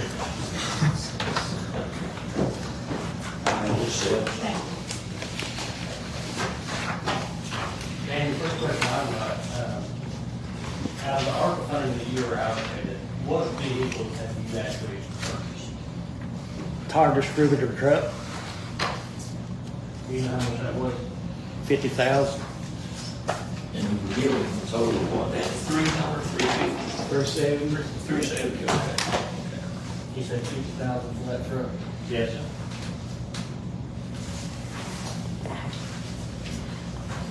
So you took about 320 that you're on the lookout for a paper and a roller? Paper roller. I purchased a skid steer out of the county funds in order to have more money to buy this paper and the roller with. What exactly, the paper and the roller, what, refresh my memory, I know you mentioned in the commission meeting, I'm trying to find the minutes. What size paper roller do you need? I know you, the roller is more like a tonnage. 3.5, 4 ton.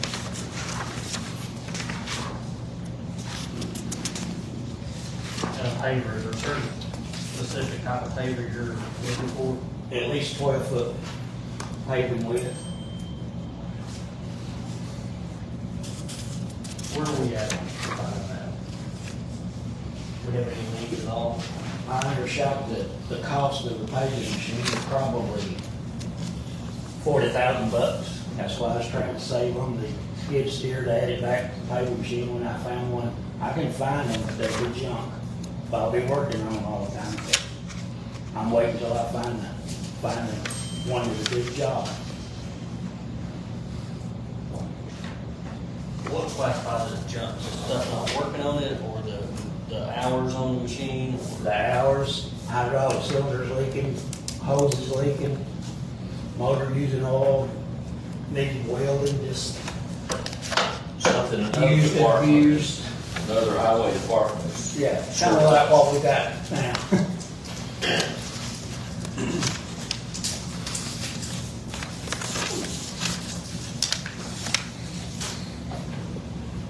So, Joshua, if you want to ask, one of y'all to ask questions.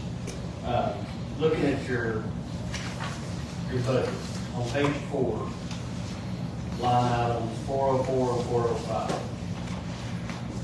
You're requesting, let's see, you're increasing your request on asphalt, liquid asphalt. I know you have decreased that because you contract out. Is that correct? You got an increase? For this year, it's decreased because I didn't have a truck to put it down with. You decreased it, but then you're asking for 50,000 more on your line Next year, for the 23-24 I've got a truck now, so I'll be using it to put down asphalt. to put down chip and seal. Okay. That liquid is So that's what, what chip and seal. what makes the chip and seal.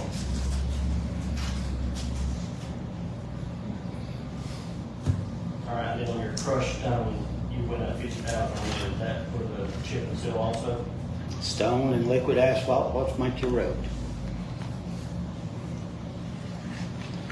And the last thing I wanted to look at, you talked about salt. I know this past year we were lucky enough over the winter not to use as much salt.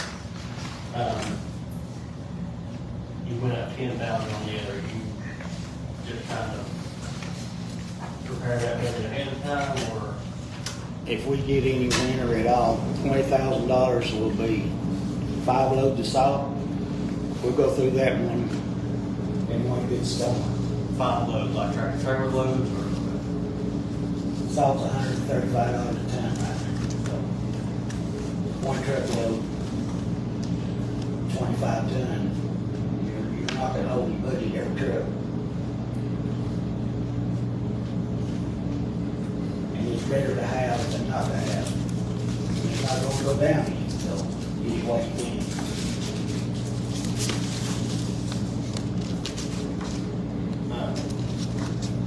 Not so much pertaining to your budget. Are you keeping, so you have a list of roads that you've worked on that you've added chip and seal already too? I've not added any asphalt. We're just doing the preparation, doing the foundation, doing the pipe, shouldering, ditching, getting them ready for the asphalt. You just go out and throw the asphalt to them, you'll be doing it again in 2 years. You've got to have a foundation. You're not with me, but I can get it for you. I'd like to see we have any new generators. I put in $100,000 worth of cross drains, so we've been working a little, it just don't show. We are on down the road. Right now, we've just been making a mess, basically, digging up the road and passing it back till we got the base to. We got $3 million from the state to pay our roads, right? Where are we at on spending that money on the road? Have we got contract services working now, or? It's been turned into state what I want to do over 3 years. They're getting everything together. It's left up to them. All I have to do to get that money is know which roads I want, and they do all the paperwork and all the contract. That's not been done yet. It don't go into effect like in July.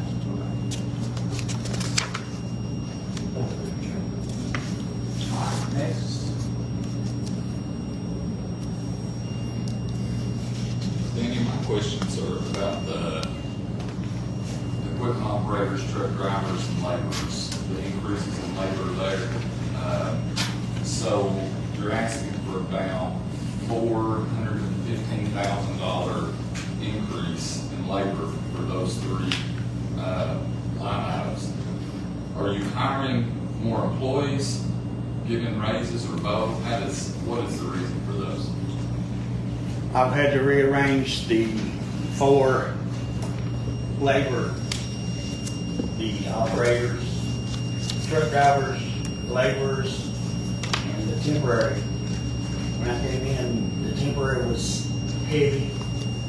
Temporary people had been working year round. I had to adjust, put the manpower where it needed to be, with the pay where it needed to be.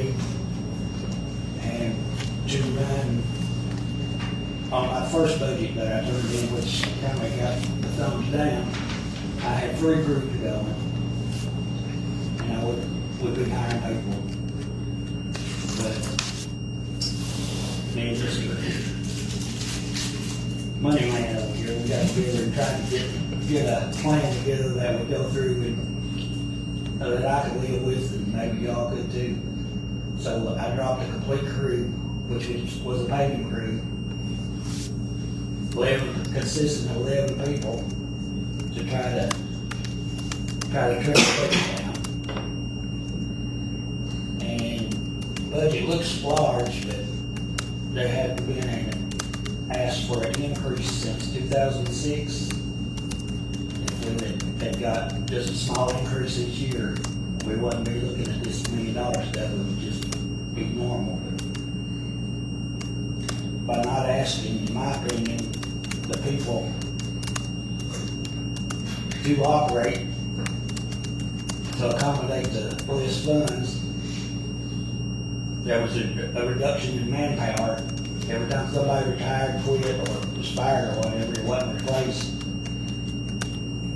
And it's got almost to a point that it makes it impossible to maintain, much less repair what's already out there.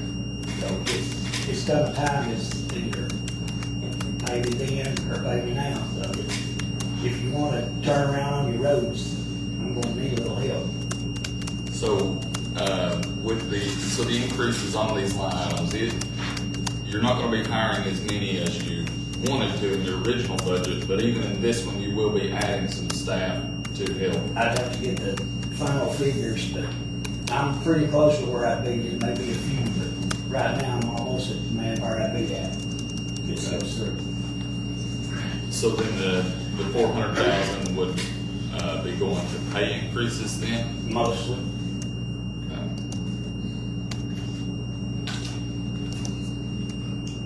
And there's 43 people there now, and if everybody get their raise, that'd be $2,000 each times 40, so that will be the increase in monies.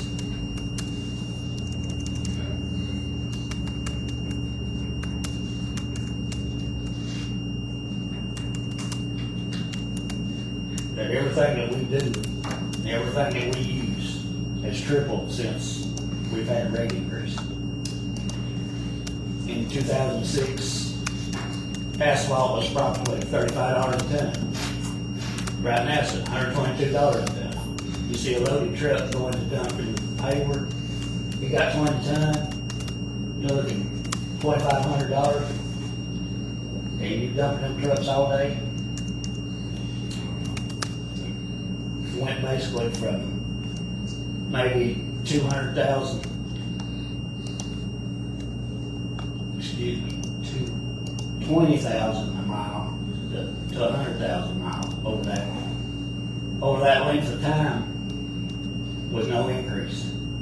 So it's just been cutting back, basically just doing the mowing and throwing a little asphalt in the potholes. That won't cut it for long.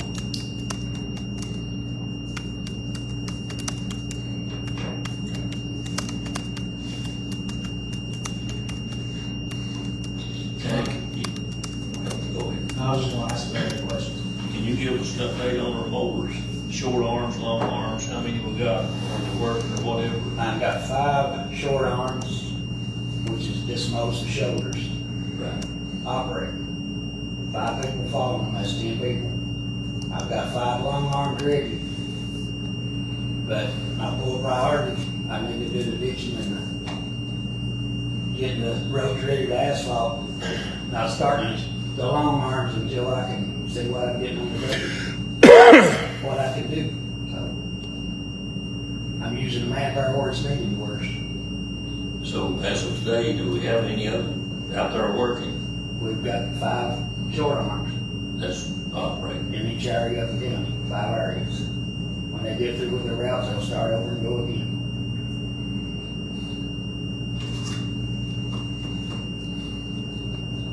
To put the long arms out with these additionally, you would need 10 more people, 5 on the tractors and 5 following them.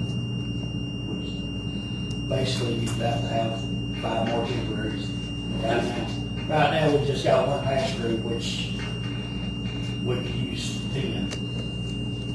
In the budget that you got submitted, if it's approved, would that take care of what you're referring to? That should put them back on the road.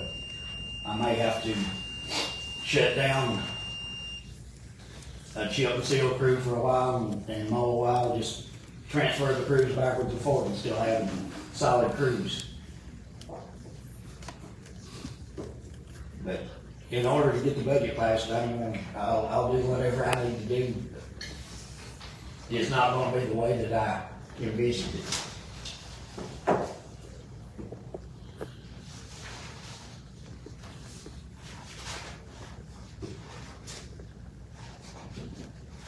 Thank you, Chairman.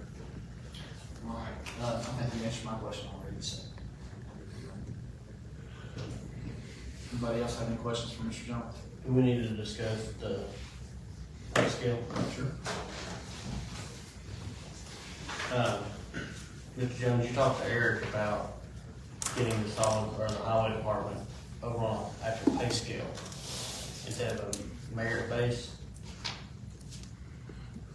I think we've talked about it, and getting people on a pay scale for step increases would be more beneficial to the employees. Is there the reasoning behind that? Reasoning behind is my past experience. I've been on both pay scales. The pay for showing up don't work. People learn the system, they use the system. I've used the system. You pay for performance, you got the flexibility, you got a great employee, you pay his pocket a little. You got one that's slacking, you don't get the raises.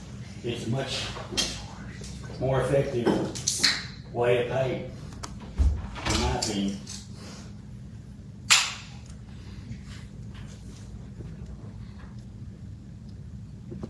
How many employees have you lost since taking office? Since I've been there, Yeah. probably 5 or 6. And was it pay related? No. It's didn't fit in related mostly. And some of them were right before I was there too, that they knew it was coming, so they just went before. Were they long-term, that their pay scale would have been higher than the new hiring? Yeah. But the pay scale that I looked at, if you were there 10 years, I couldn't afford to work you. People that I've got making 22, 23,000 now, that's including overtime, they would be up to $60,000 range. That'd be knocking me out of 3 more people. So the pay for merit is the most fair system to the highway department, I feel.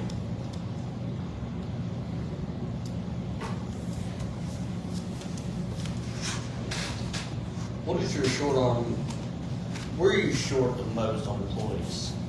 Like which, I guess, were the mowers, or is it like just general laborers, drivers, or The what? availability is CDL drivers and operators. Where would they start off on the pay scale if they were a pay grade? And Eric, you may know that answer better than I do. On the pay scale, Eric's pay scale, I have no idea. If that's not on pay grade, I would say start on. It doesn't exist, I don't think it right? doesn't fit on anything, what I shot out to him was just taking some of the same principles from what we have, it's just a project. They've not seen that, they don't know anything about that.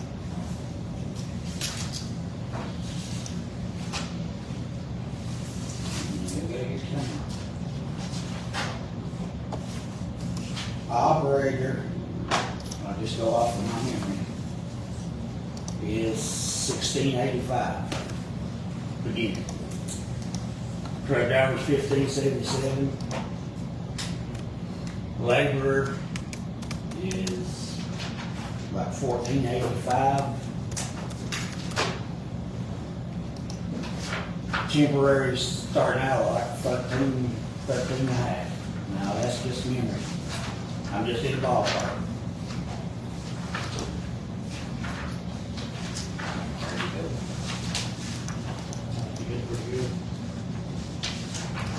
And there are 2 classification laborers. There's a general laborer, short arm, shoveler, hollow patchers, whatever. They're $14.75. If you run one of the long arms, the mowers with the reach, you get $15.48. Then it's starting off, correct?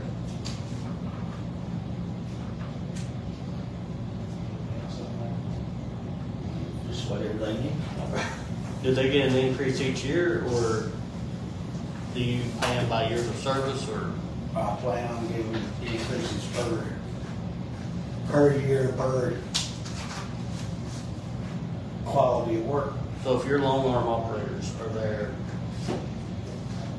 okay, so if they show up to work, do the job, drive up the shoulder of the road, do their cutting, come back to the office in the end of the day and go home. They do that for a year. The second year, do they get the same amount of pay?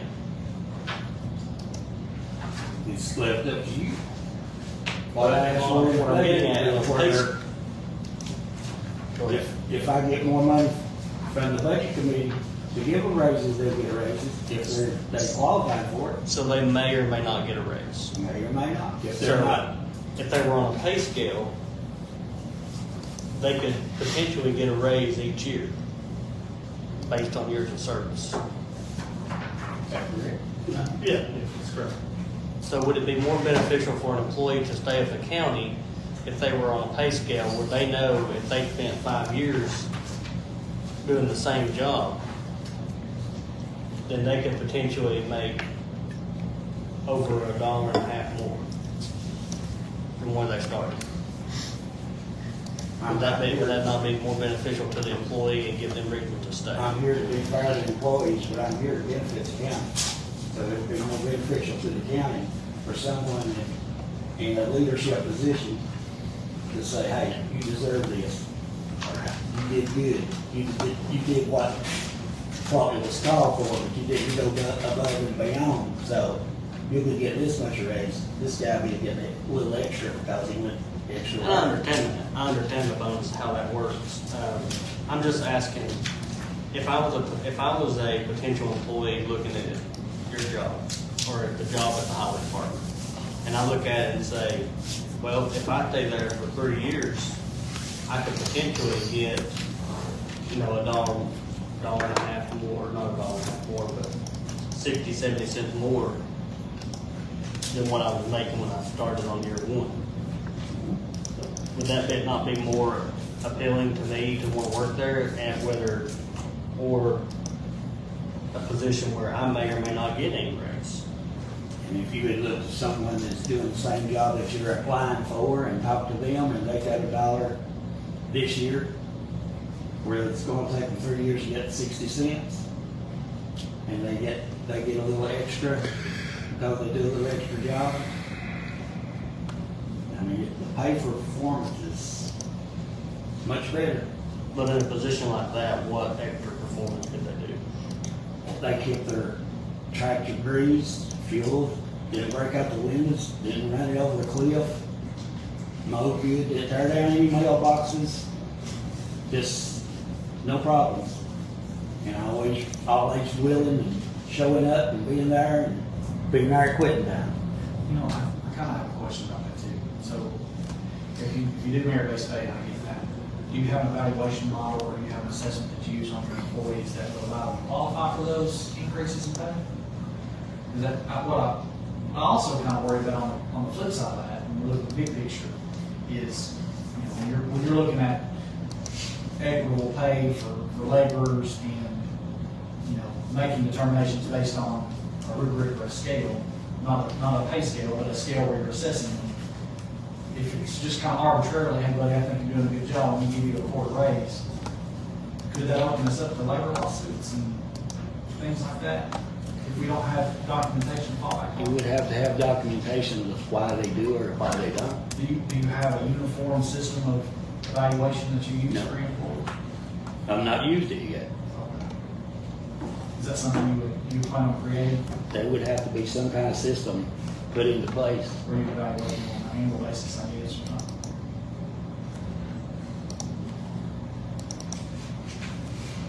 But I don't think there's been any system in the past either. And it's been based on, Hey buddy, you're doing a good job, we'll give you some money. this is what I think you've done. I think in the years past, Danny, the past road superintendent, we just always included 50 cents, 75 cents, whatever the budget, everybody got the same thing. Would that not be right? Nope. Would Some got more than others. it never did reflect in the budget? Well, I didn't see it, it right? reflects on what's there. We didn't want to know.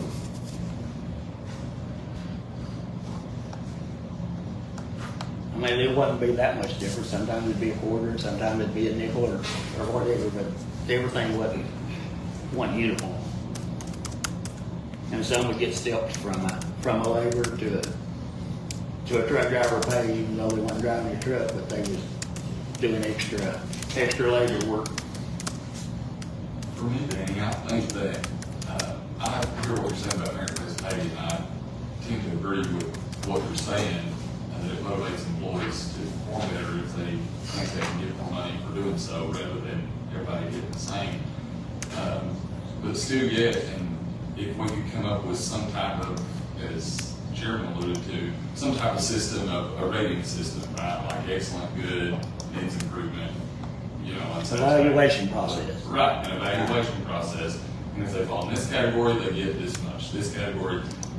Because what that would help us do is to say, okay, well, generally most, the average increase will be this. It would help us be able to plan long-term for labor costs and increases in salaries, right? That would help us a lot. So if you could come up with something that you're comfortable with at some point.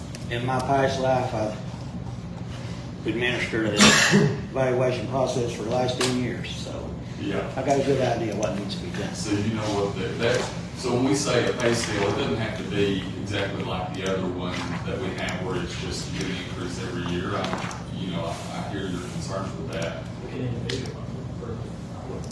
Yeah, exactly. But I personally, speaking for myself, would like to see something like that helps us plan long-term for your labor cost increases. We have 10 employees. It's not an arbitrary number that we're going to see an increase each year. It's something we can plan and work off of. I think that would really help us. I guess that would be you, Eric, that you work with to come up with something like that, or you may be able to do it on your own. Don't make any difference to me, but I'm a good copycat. yeah, that'd be great if you could do that for us. I make calls to the surrounding counties, Hamlin, Sullivan, Washington, which I'm supposed to use. They got too much to activate. But we're probably on the operator between $30 and $5 an hour less than the surrounding counties. Hamlin County, I had a guy from, he was just $2. Want a job, great operator. I need you to come on, we'll talk about it. He was all gung ho until he found out what he'd be making. He was taking $4.90 per hour cut and still having to drive another 30 minutes. So, never have to say that he did show up. So, and I've had people from Greene County, and they would be complaining mostly about insurance. I don't know what Greene County's doing about insurance, but it's enough to keep their people. It's just, right now I'm doing a training class. That's one of the reasons I've not got any asphalt slime, because got rookies on the equipment, and I'm hoping they'll stay when they get all trained up. But you can't blame them if you've got a grader man that's been running it a year and he gets good enough that he can cut it somewhere else and drive an extra 15 minutes and make an extra $5 an hour. He's no dummy, he's gonna do it. Sometimes they just like where they're at and their position from home and their time off and stuff. That's your benefits is about the only thing I got to offer that's really appealing rather than the private sector. Does anybody have any more questions for Mr. Jones? Would it not be safe to say though that these other counties surrounding us, minus Hancock County, also have a lot more industry and tax revenue coming in than what we do? So they might be able to pay them. They don't have as much roads to fix as we do. Greene County's probably the largest, and we're second within the area. But Greene County also has an interstate system and a larger tax revenue coming in from business. Not from the counties, interstates, state system. What I'm getting at is You got more commerce. because there's a lot more commerce coming in. But When we make statements, anybody, whether it be an elected official or general public, well, look at the surrounding counties. Those surrounding counties are Sullivan, Washington. Washington has a college. Greene County has an interstate system along with a lot more commerce. Hamlin County, They got a college. they got a college. They've got, they're booming on the west end of Hamlin County with all the industry moving in. I understand all that, but our roads are compared to theirs too. I understand that, but you're talking about paying in employees saying, well, I can make more going somewhere else or just staying here. There's a reason that we can't compete at such a level at this time with other counties. I think that's not a fair argument to make when we're talking about, we could throw more money to it, but we're not gonna make up the revenue to show. Which county do you work in? I work in Washington County because there's no jobs here in Hawkins County. Exactly. My job is. I've got plenty of jobs, but it just I'm also can't pay for it. I'm also a registered nurse and I'm a laborer with the highway department. I understand. So, All right, any other questions? Mr. Jones, I guess that's all we got for you for right now. All right. One more. How many grants do you normally apply for? Or have you received in the last, say? I've not received any. I applied for one get the groundwater at the lot up to snuff to T-Dot specs. That's the CDBG that they're still, it's been sent in and they're working on it. Should turn shortly. So what kind of grants are you eligible for as far as the street, your road department? I work through T-Dot, get their state aid grants for bridges and roads. That's all that's open right now. Which that's a 2% match. If you get a $100,000 bridge, it costs $1,000 here. You're doing good, but But also take into consideration the Phipps Bend Road project that, we would have, had to consider pay for, and we don't know, so. All right, thank you, Mr. Jones. Thank you, Dan. y'all got my number. If you got any more questions? All right, so, moving forward, now 1235.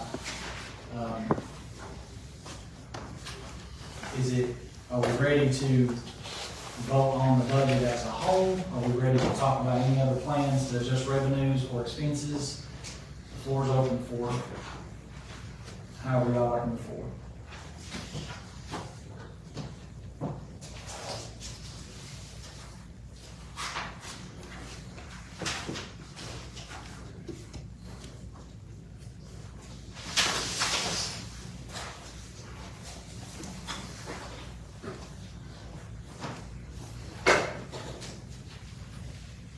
So we're still 2.6 million, 2.7.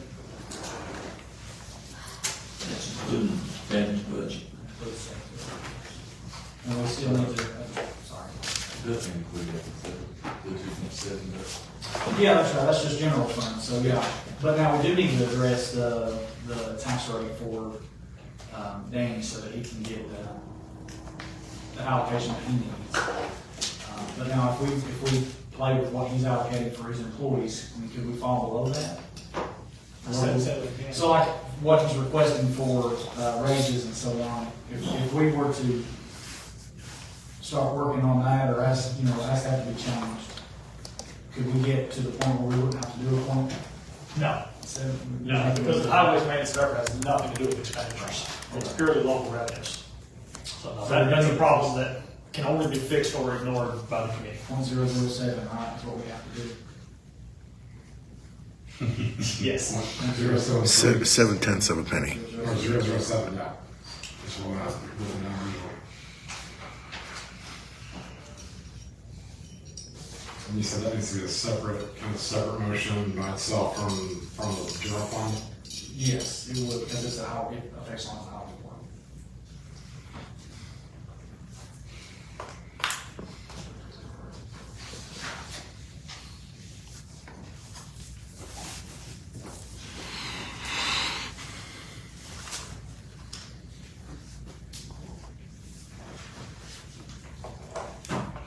I'll make the motion for the .0073 for the highway department increase. Motion's been made by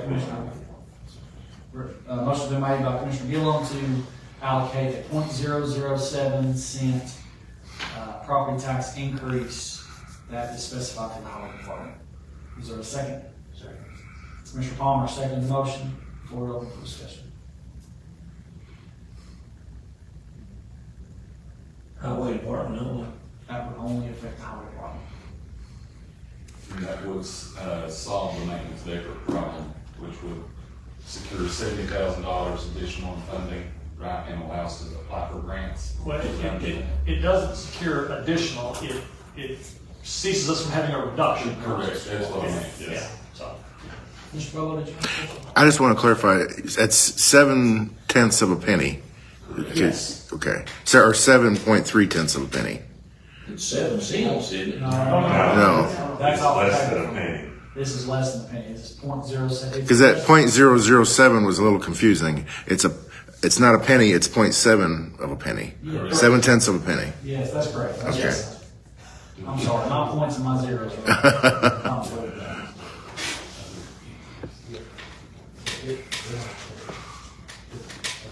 Okay, any other questions?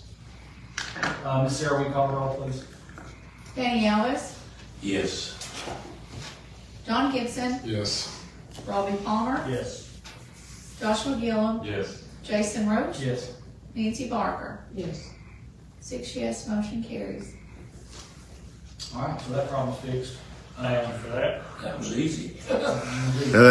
Just can I clarify, that's a property tax increase, that's not a maneuver or anything, this is new revenue. Okay, okay. Less 0.7 of a penny. 0.7 of a penny. For this year only. Yes. Well, no. Did you? No, there's See, taxes that never go away. Once you said it, I mean, that's what we need to stay in front of it. Now, in years when the penny value increases, if the ratio goes back away, you could revisit, is it still necessary?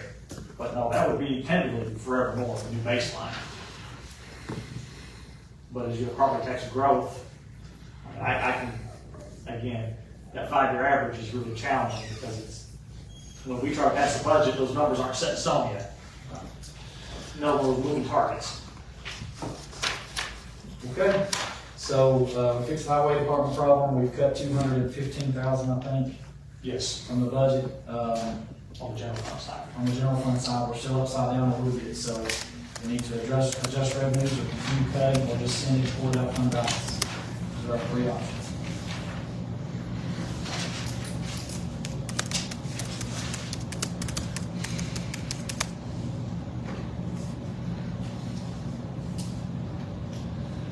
Chairman, I recommend we pay that fund balance. All right, so if that's what you want to do, then would your motion be to approve the draft as amended today to send on to the commission as is? Yes. All right, so Commissioner Alvis's motion is to approve the draft as amended today to move forward to the county commission. Is there a second?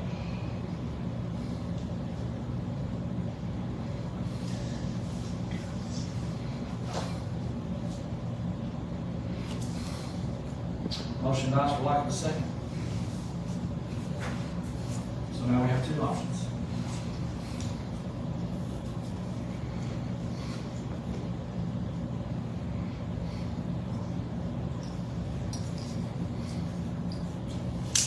Which are? Continue to cut expenses or adjust revenues. Or we could move some pennies, I guess we kind of do right the option. Moving those pennies is going to make other funds not as eligible.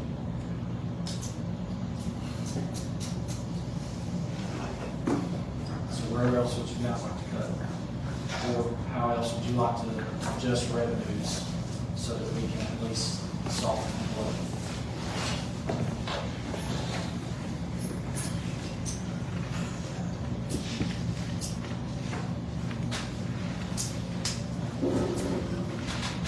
I'm sure everybody's aware of this, but the only two revenues that you really have control over that are significant is property tax and wheel tax.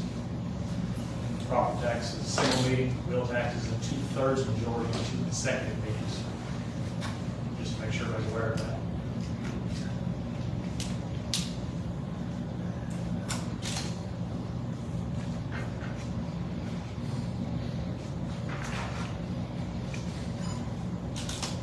Would anybody consider revisiting Commissioner Gibson's proposal, maybe at a lower rate? There were some cuts made. Floor's open for the committee.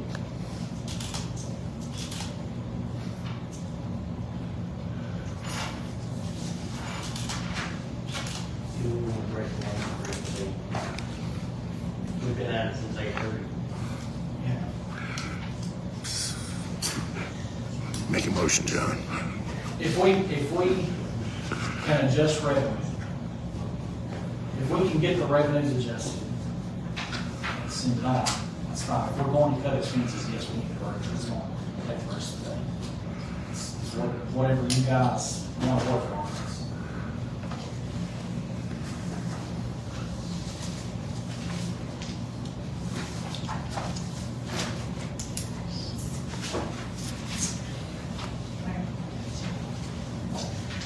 let's break for lunch. We'll come back at, we'll come back at, 1:30. can we do one? Let's try 1:15. I know it's just 30 minutes. Is that enough time for everybody to listen? All right, break for lunch.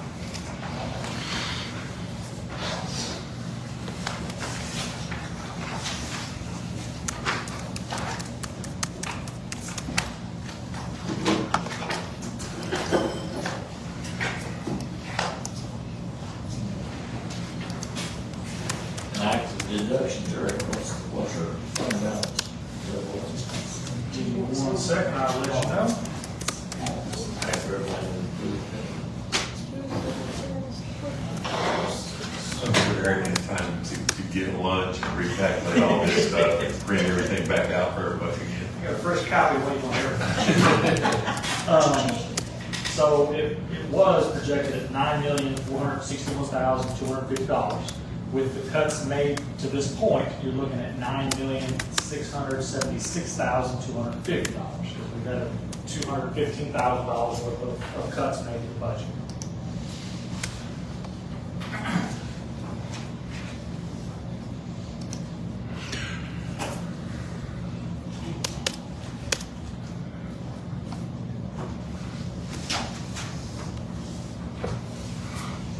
That's what you're projecting to end the next fiscal year at with the current budget? And 23-24 with the Okay. cuts made today. Okay. Because now our deficit is $2,710,642.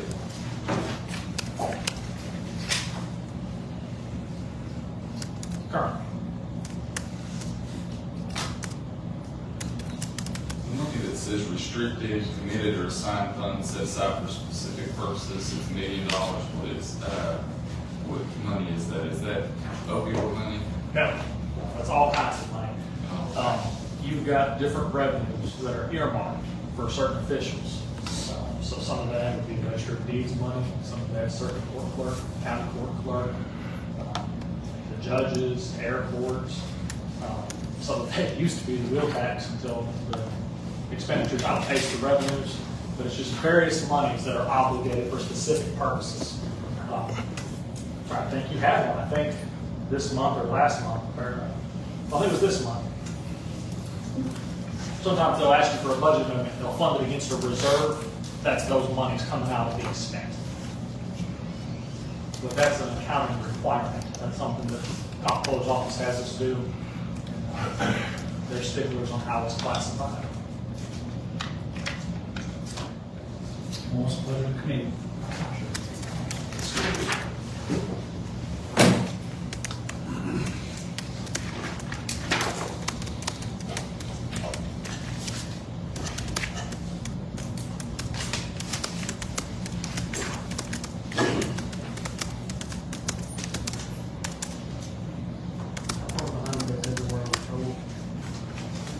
It's 817 is what the Social Security is, so we went with 4. We'd be 4.7 just off this year. Yeah.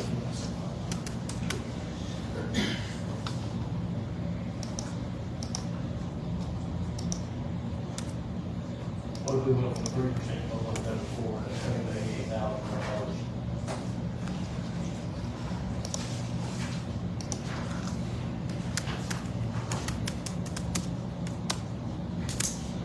That's Big area of that, 3%, 259 and 758.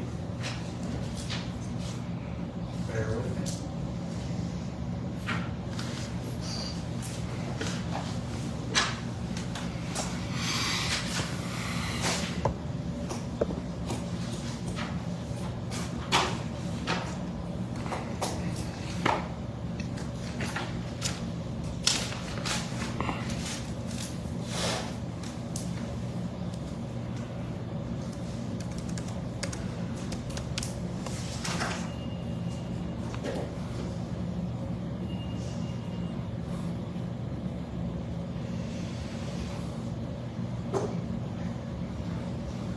Comes out to $262,613.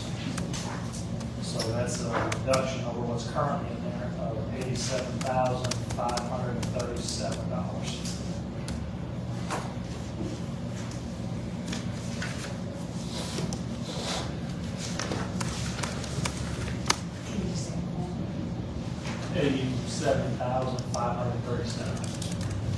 difference between the four. Just be careful not to back yourself into the same corner of the sheriff's department and such as in when people, and I doubt they did go over 1%, but people are gonna start wondering if they could make money somewhere else. And, you know, next thing you know, you're paying overtime, trying to find people. It's a morale killer, it really is. That our projected, deficit for 2.6, 2.3, 105.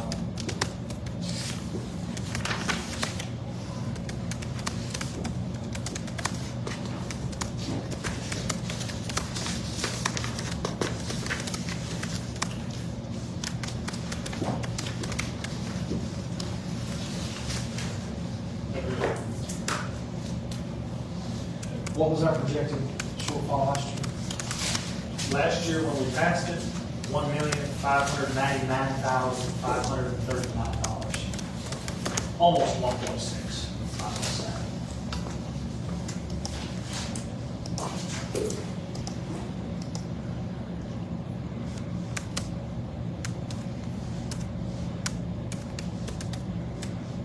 And we actually used 178,000.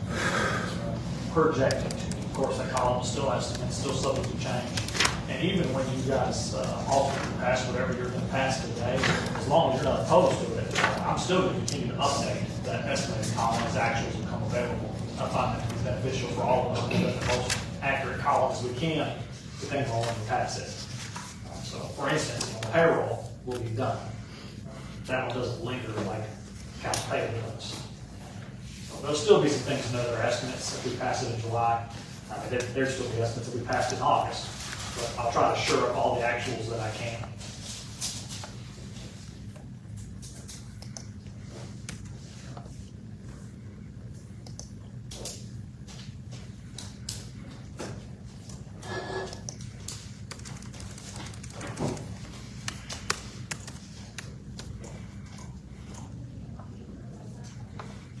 Arnold, talking about that motion.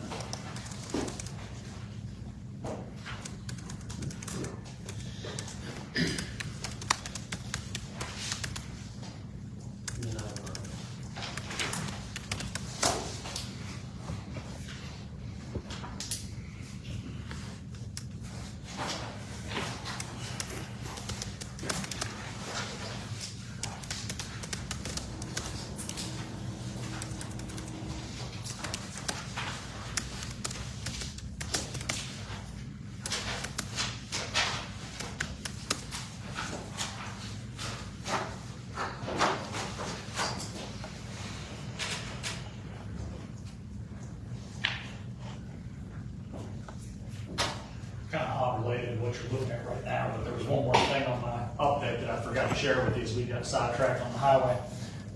In Fund 116, your solid waste fund, we were operating on an estimate for the landfall increase. And landfill. There's something I said that.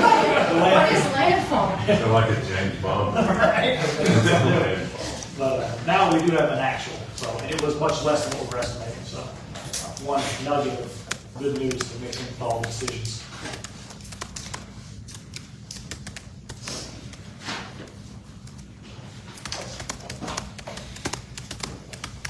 And for the highway department and the expenditures for laborers, truck drivers, equipment drivers, and foremen, that's where I know he said there was going to be some new positions added there too.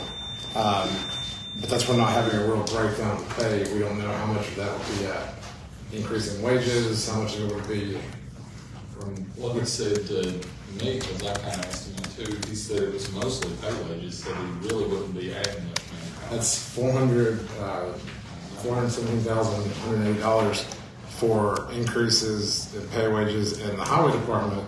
And the total COLA that we proposed at 4% was, correct me if I'm wrong, around $350.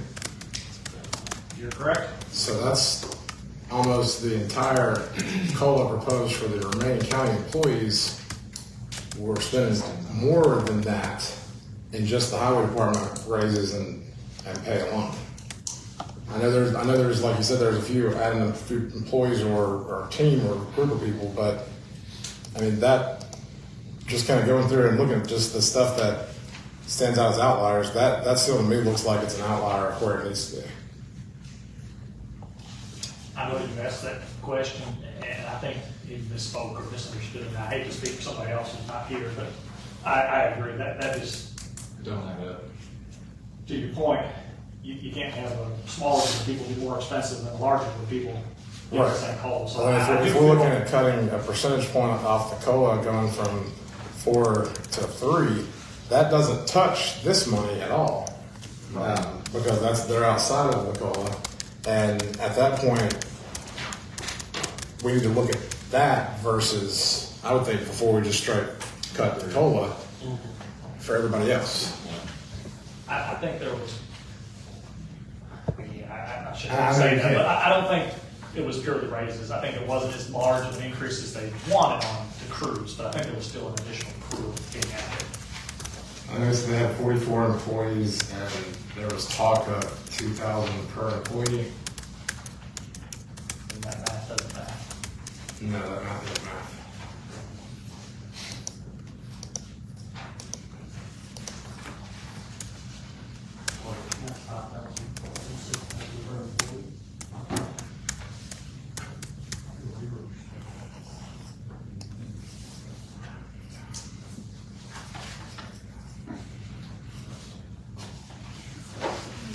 Yeah, he said 43 people times 2,000. That's $88,000.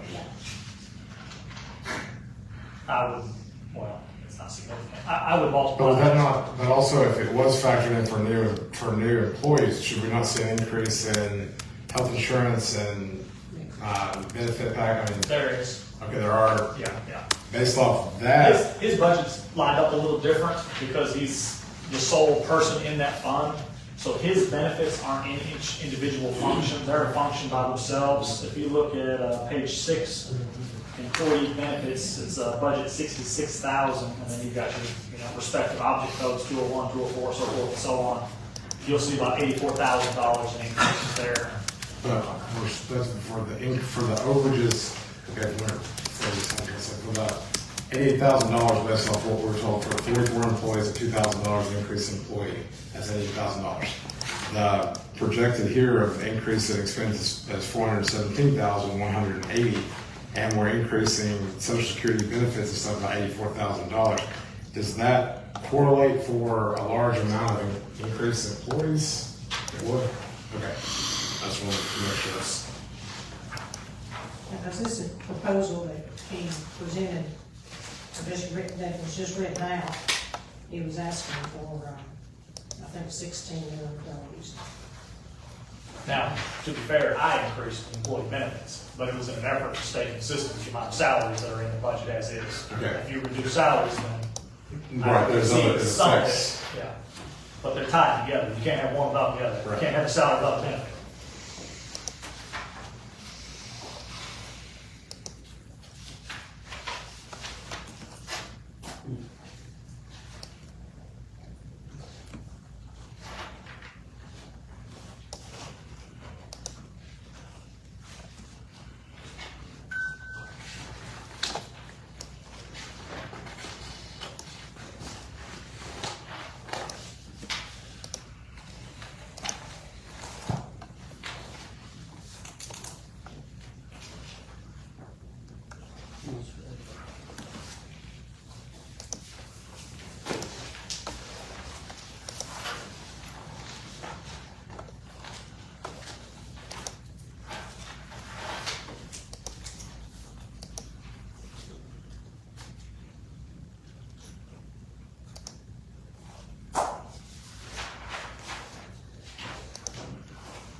Year-round employees, I'm not sure where he puts that. I would assume that is the temporary personnel, you see seasonal part-time, considering mowing is seasonal, but I'm not really qualified to answer that.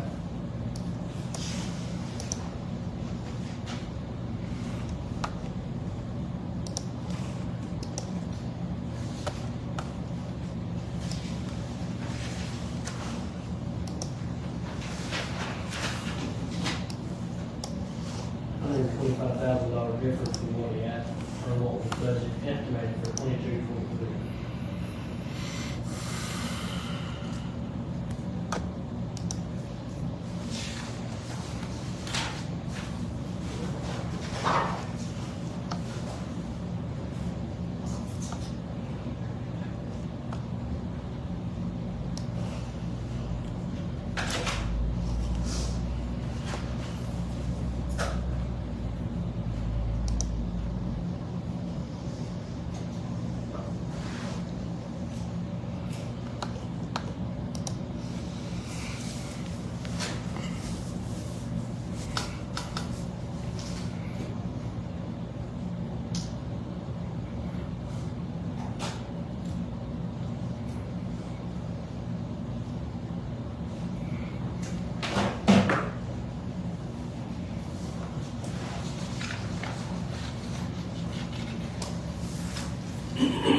So what we scale, someone want to make a motion to scale those back?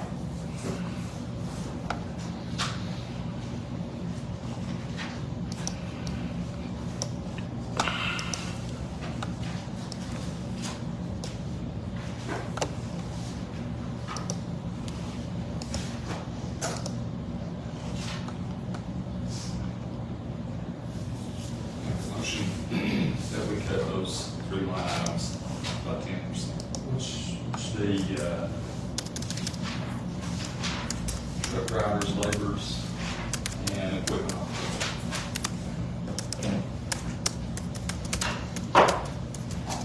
so the motion has been made to cut, lines 62,000,143, 147, and 149 by 10%.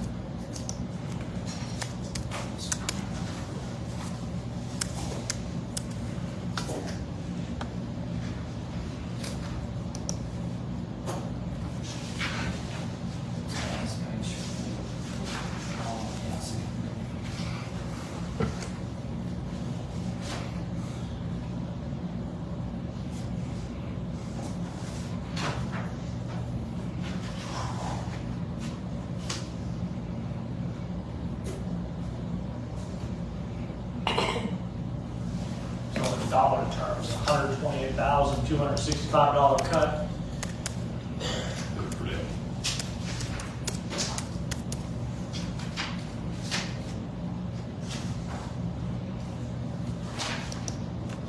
So, 128.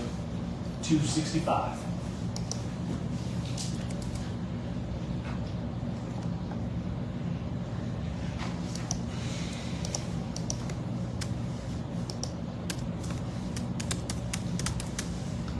So with that cut,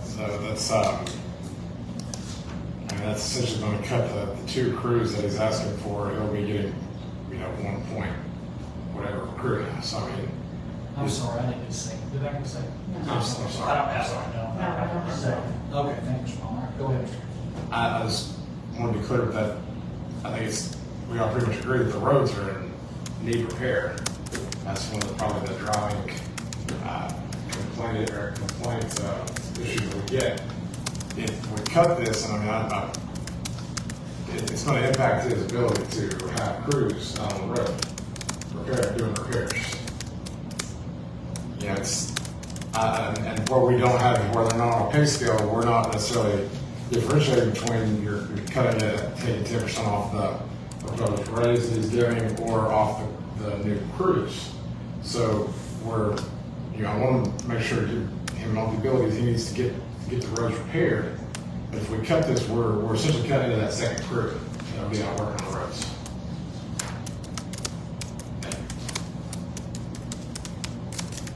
Any other discussion? At the same time, though, he don't even know what kind of raise he's going to get. You said dollar employee? Is what you said? Bruce, yeah, it's on that breakdown that you always have. And that's too where it goes into, I was kind of sitting here doing the math on it. On some of them, they would be getting more than the COLA that we proposed for across the board, and some of them would actually be getting less at a dollar. So, yeah, but that's their not wanting to look at scale, but either way, with cutting just an arbitrary 10% cut on this, I don't see a way we're impacting more than just raises. We're cutting in that second crew. I also don't see a way that you'd be able to do it without. That's a fair point. I agree with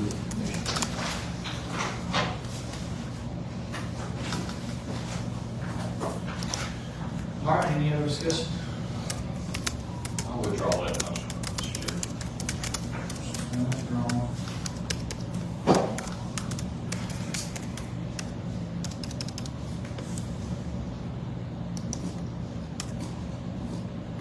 I'd suggest going forward with that, in the next year, to ask, Danny to give us a figure what he's gonna use for raises and a figure for what he's gonna use to hire new folks.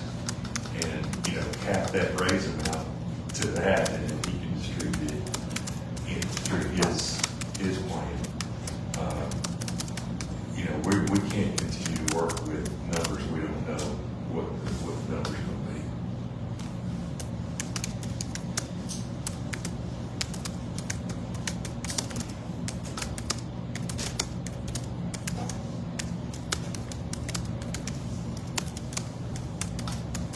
So what's the reason we can't put it on pay scale? TCA doesn't authorize you to? I asked that specific question. His salary is TCA, dictated. Not in first one. Right. I get the employee part. We You can't force. appropriate his funds. All he has to do is legally spend them within the line in which you appropriate them. And not violate federal minimum wage. But still, I don't think that answers Commissioner Palmer what he's asking. I know once we approve the budget, it's his, he can do his.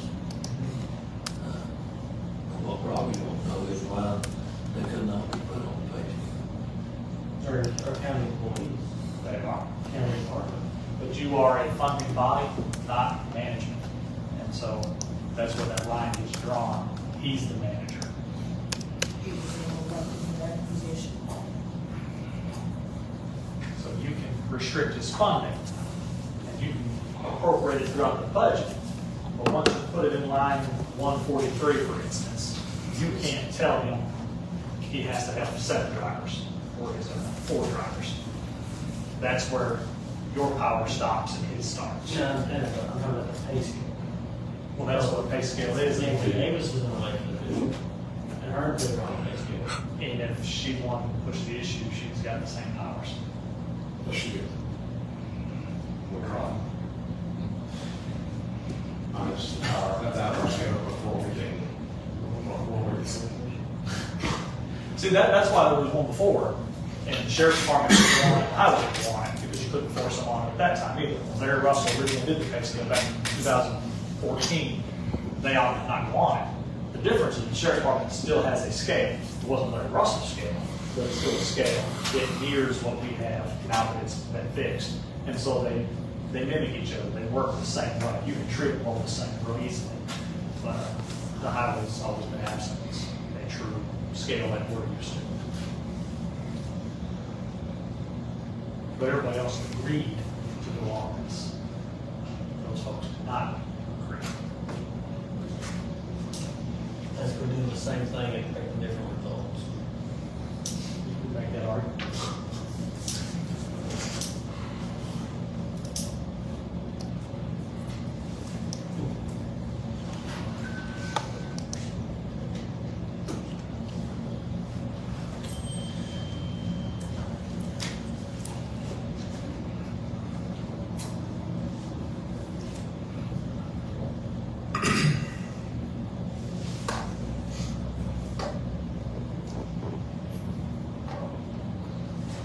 So, okay, cuts that we made so far, that's $215,000, is that correct? You're correct, the general fund. So- The cuts made in the general fund. Rough numbers, that's essentially 2 pennies. Of that. Not quite. Not quite, 1 point. Yeah, a fractional one point something.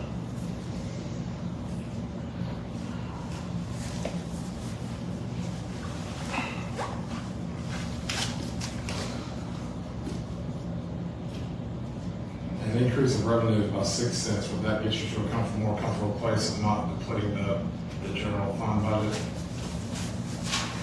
I've got so many pages here, bear with me as I. That's not a number I calculated yet, give me just 1 second. Well, to answer your question quickly, any change in revenue will make me feel better about it than what we currently said. That would be $719,660.10. So with our current, yeah, that brings us back almost to 2 million flat for that. So that would definitely make me feel more comfortable with our normal swing we have built into our budget. Conservative office holders, conservative revenue estimates. Perfect world, I'd like to do less, but 2 million doesn't make me uncomfortable. And what's the number of that revenue increase? Is it 700? $19,666.10. $66.10.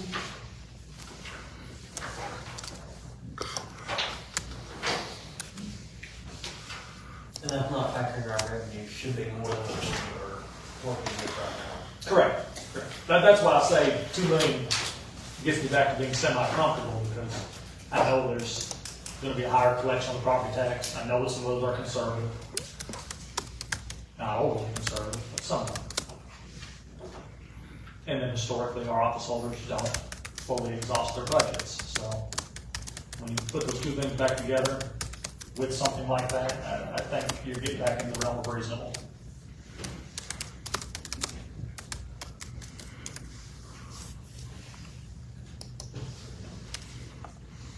And earlier, let's see, what did I work it up on? Just to put some numbers to it, because we talk about pennies, and that doesn't really relate a lot. So we worked on this last year sometimes and actually putting numbers to the pennies. I know you're talking about 6 now potentially. I did the 8 earlier, and just to get a chance to share it with you. On a $150,000 home, which I figure was a pretty good middle of the road number, maybe even a little bit on the high side, but home values have went crazy. So I put 150, 8 cents, you're talking $30 on the year. The appraisal value of 150? Yes, appraisal value of 150 after you take the fact that it's residential property, so 25% per $100.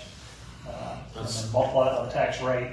I did it at 2.3177, which is our current one, and then 2.3977, which would have simulated an 8 cent increase. You're looking at $30 on that $150 home. So just so you have the numbers when you're actually discussing what this looks like to somebody. You're talking about $2.50 a month on an 8 cent on a $150,000 home.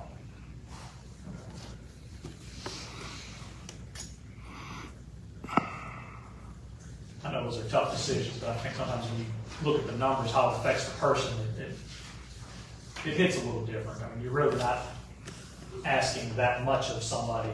And just always want to remind you too that for those who are in the most need, Mr. Shanks already has an established tax relief program that helps those who are the most vulnerable.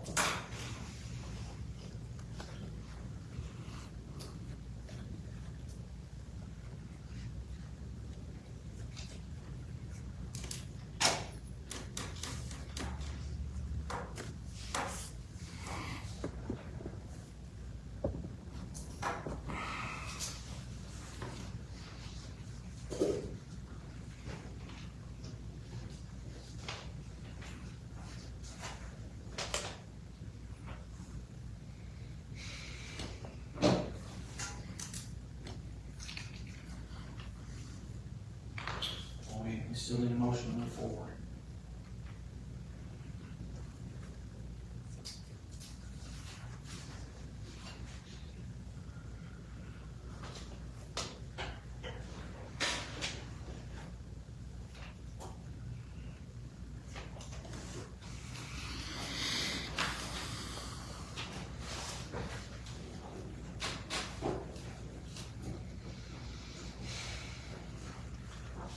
So just to follow up on that, your 6 cents of the same assumed value of the home looks like $22.50, if I did that correctly on the line here.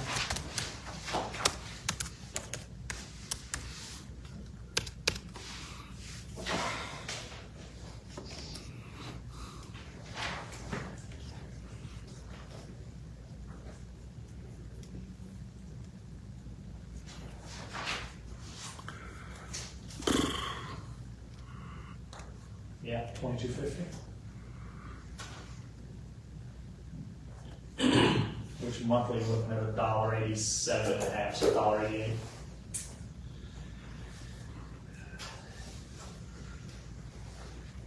It's not bad at all if you don't think about the rest of it.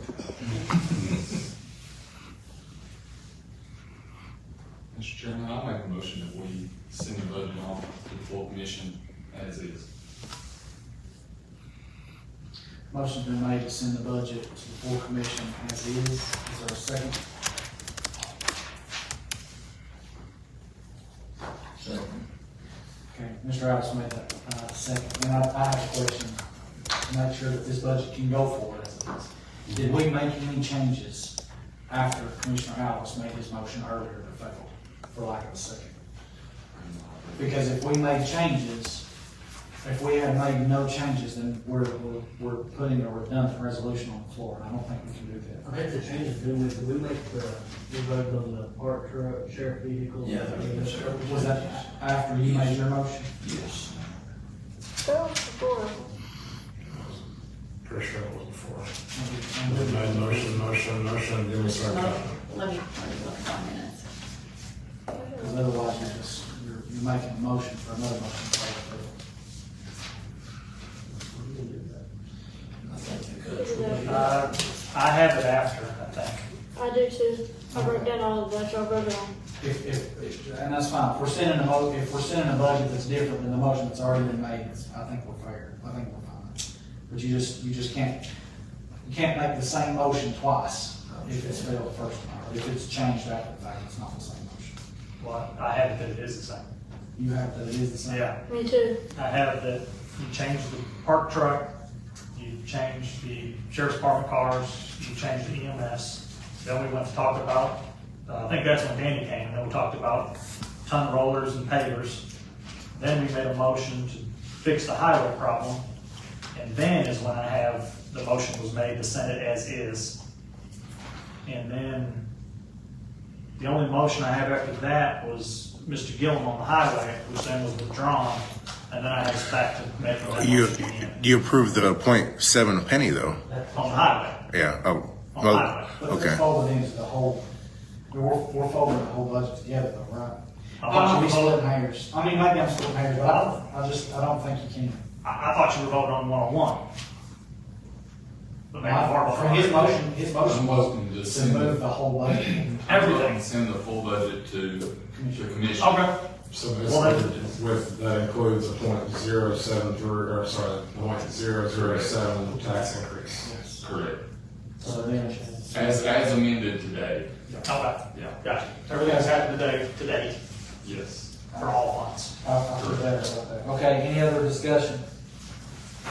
And that would be the balance, undesignated fund. Yeah, I've been balancing. And then since, we went back and forth over revenue and whatnot, then we get before the full commission and, want to do a revenue increase, we can do it now. You definitely can. I know that's not encouraged. I understand. Fair enough. But we've been sitting in silence a long time. So, I figured we might as well do something. All right. I might be out of order. Can I ask for one clarification? When you're talking about the highway budget, that's the second draft that's 1.4 million in the red. That's included in this motion. Yes. Okay. It's the whole package. Okay. And that would include the,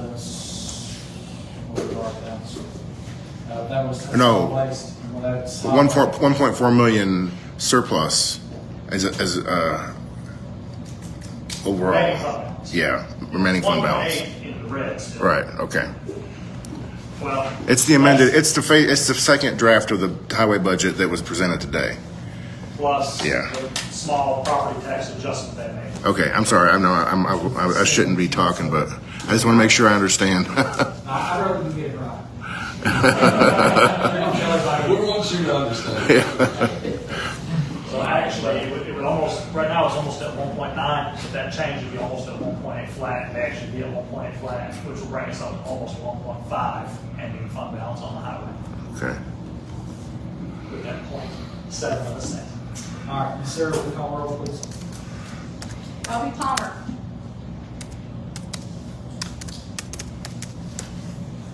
No. John Gibson. Joshua Gillum. Yes. Danny Ellis. Yes. Nancy Barker. Yes. Jason Roach. Yes. Motion carries 4 yes to no. All right, motion to adjourn. Motion to adjourn. Yes. Second by Nancy Barker. All in favor, let me know by saying aye. All opposed, nay. Motion carries. All right. And do you need to Now I get to have lunch.